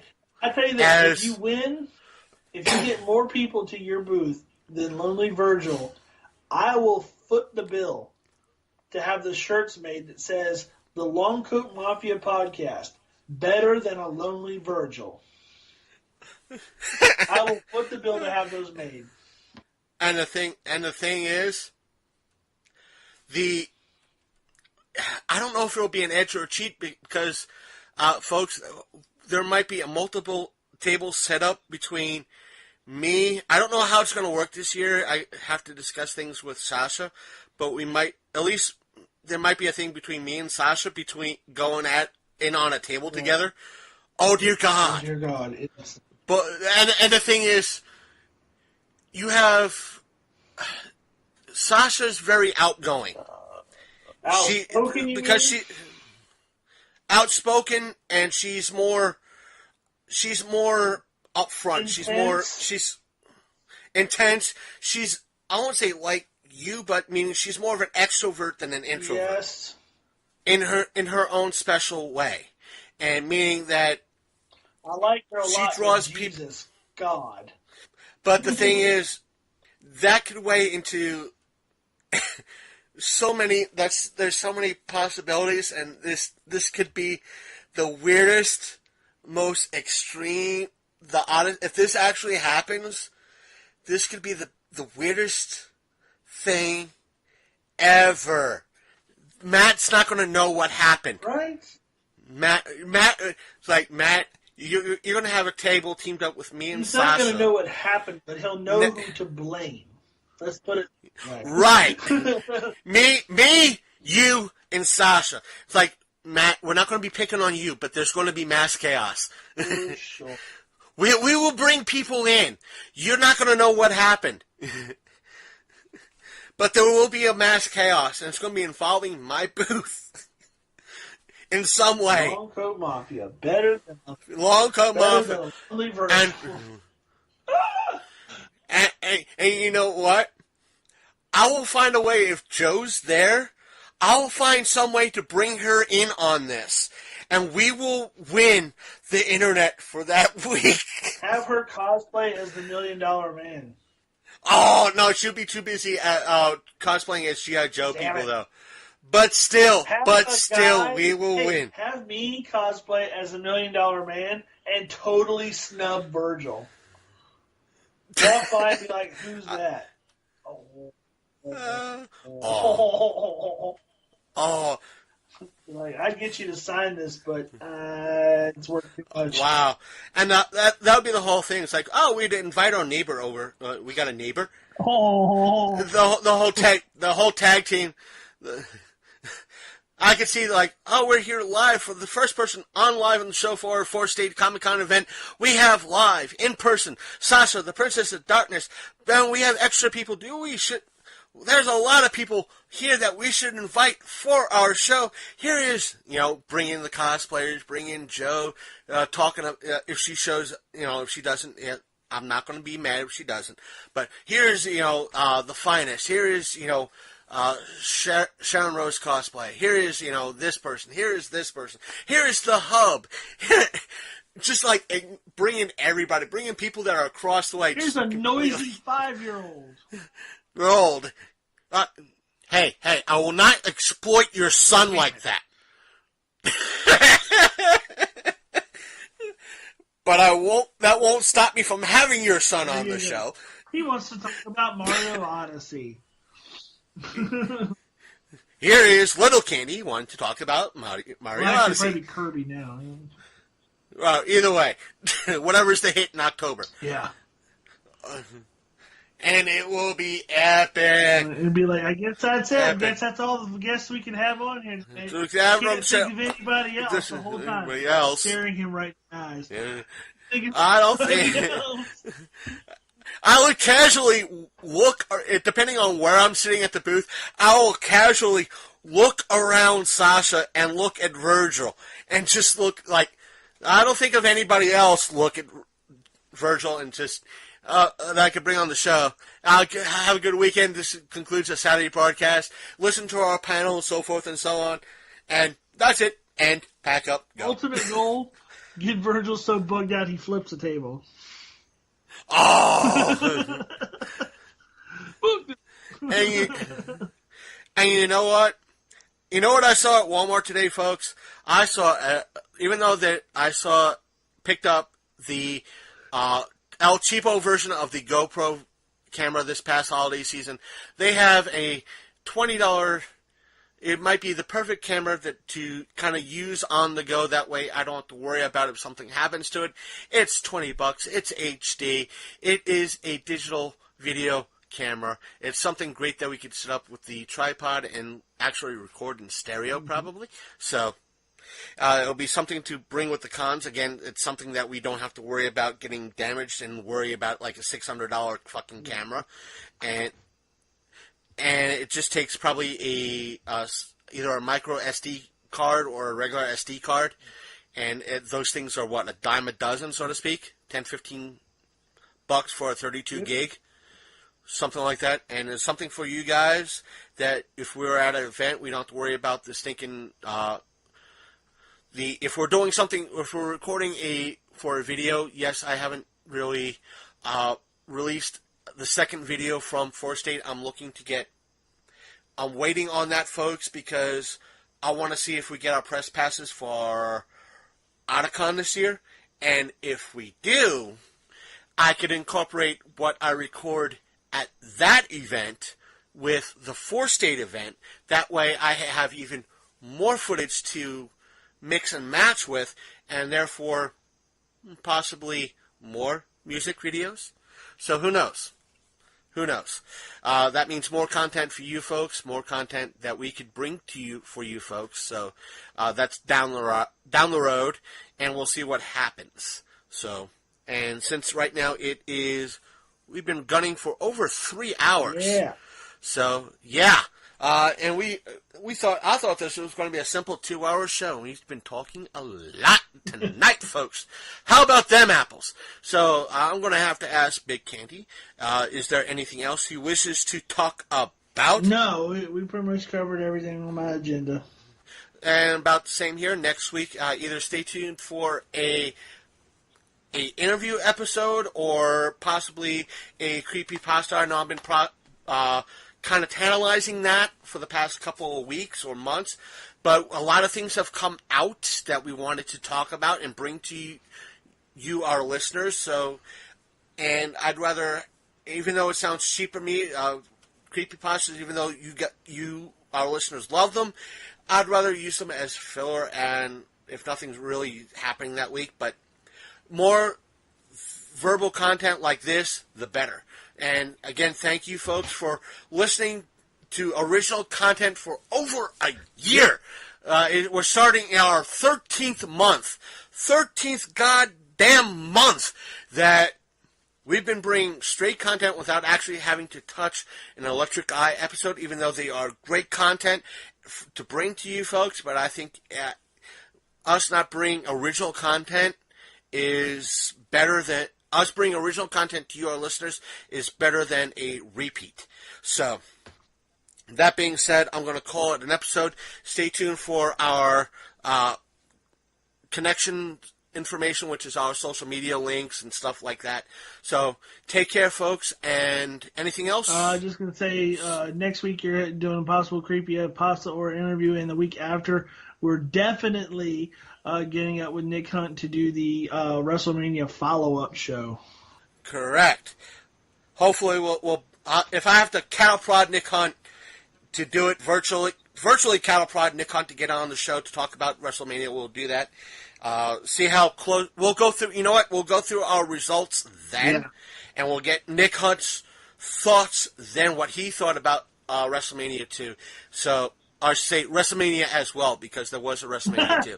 So, all right. So, well, from all of us here at Lonely Virgin. And hashtag whatever. No, I'm not going to do that to poor Matt.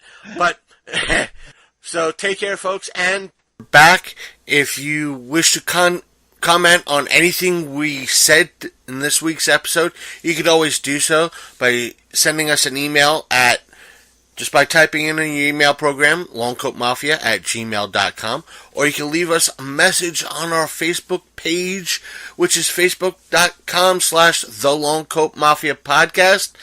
As always, you can listen to us if you're on the go by using Spotify, Stitch Radio, the Podbean app, Apple Podcasts, Google Play Music. But if you would rather listen to us on the desktop, you can do so by using iTunes, which is, I think, still a thing, or going to our website, which is thelongcoatmafia.podbean.com. We do have a Twitter account, which is Longcoat Mafia, and we do have an Instagram, which is also Longcoat Mafia. We do have a YouTube channel, which does have like videos, or if we choose to do an odd challenge or something like that, that's where we would do that and film that challenge. Like if I do like one particular 4-state event, I did a 20-year-old eating gum challenge or something like that, or if there's some an unboxing or something, that's where I'll do that, as well as our Facebook page. So that's your choice. So either way, stay tuned to whatever you choose, whether you're listening to us or watching us. So because interesting things may be afoot. So take care, folks, and speak to you guys next week. And I hope you had a wonderful Easter and you were not fooled today on April Fools. So take care, guys. See you next time on the Longcoat Mafia.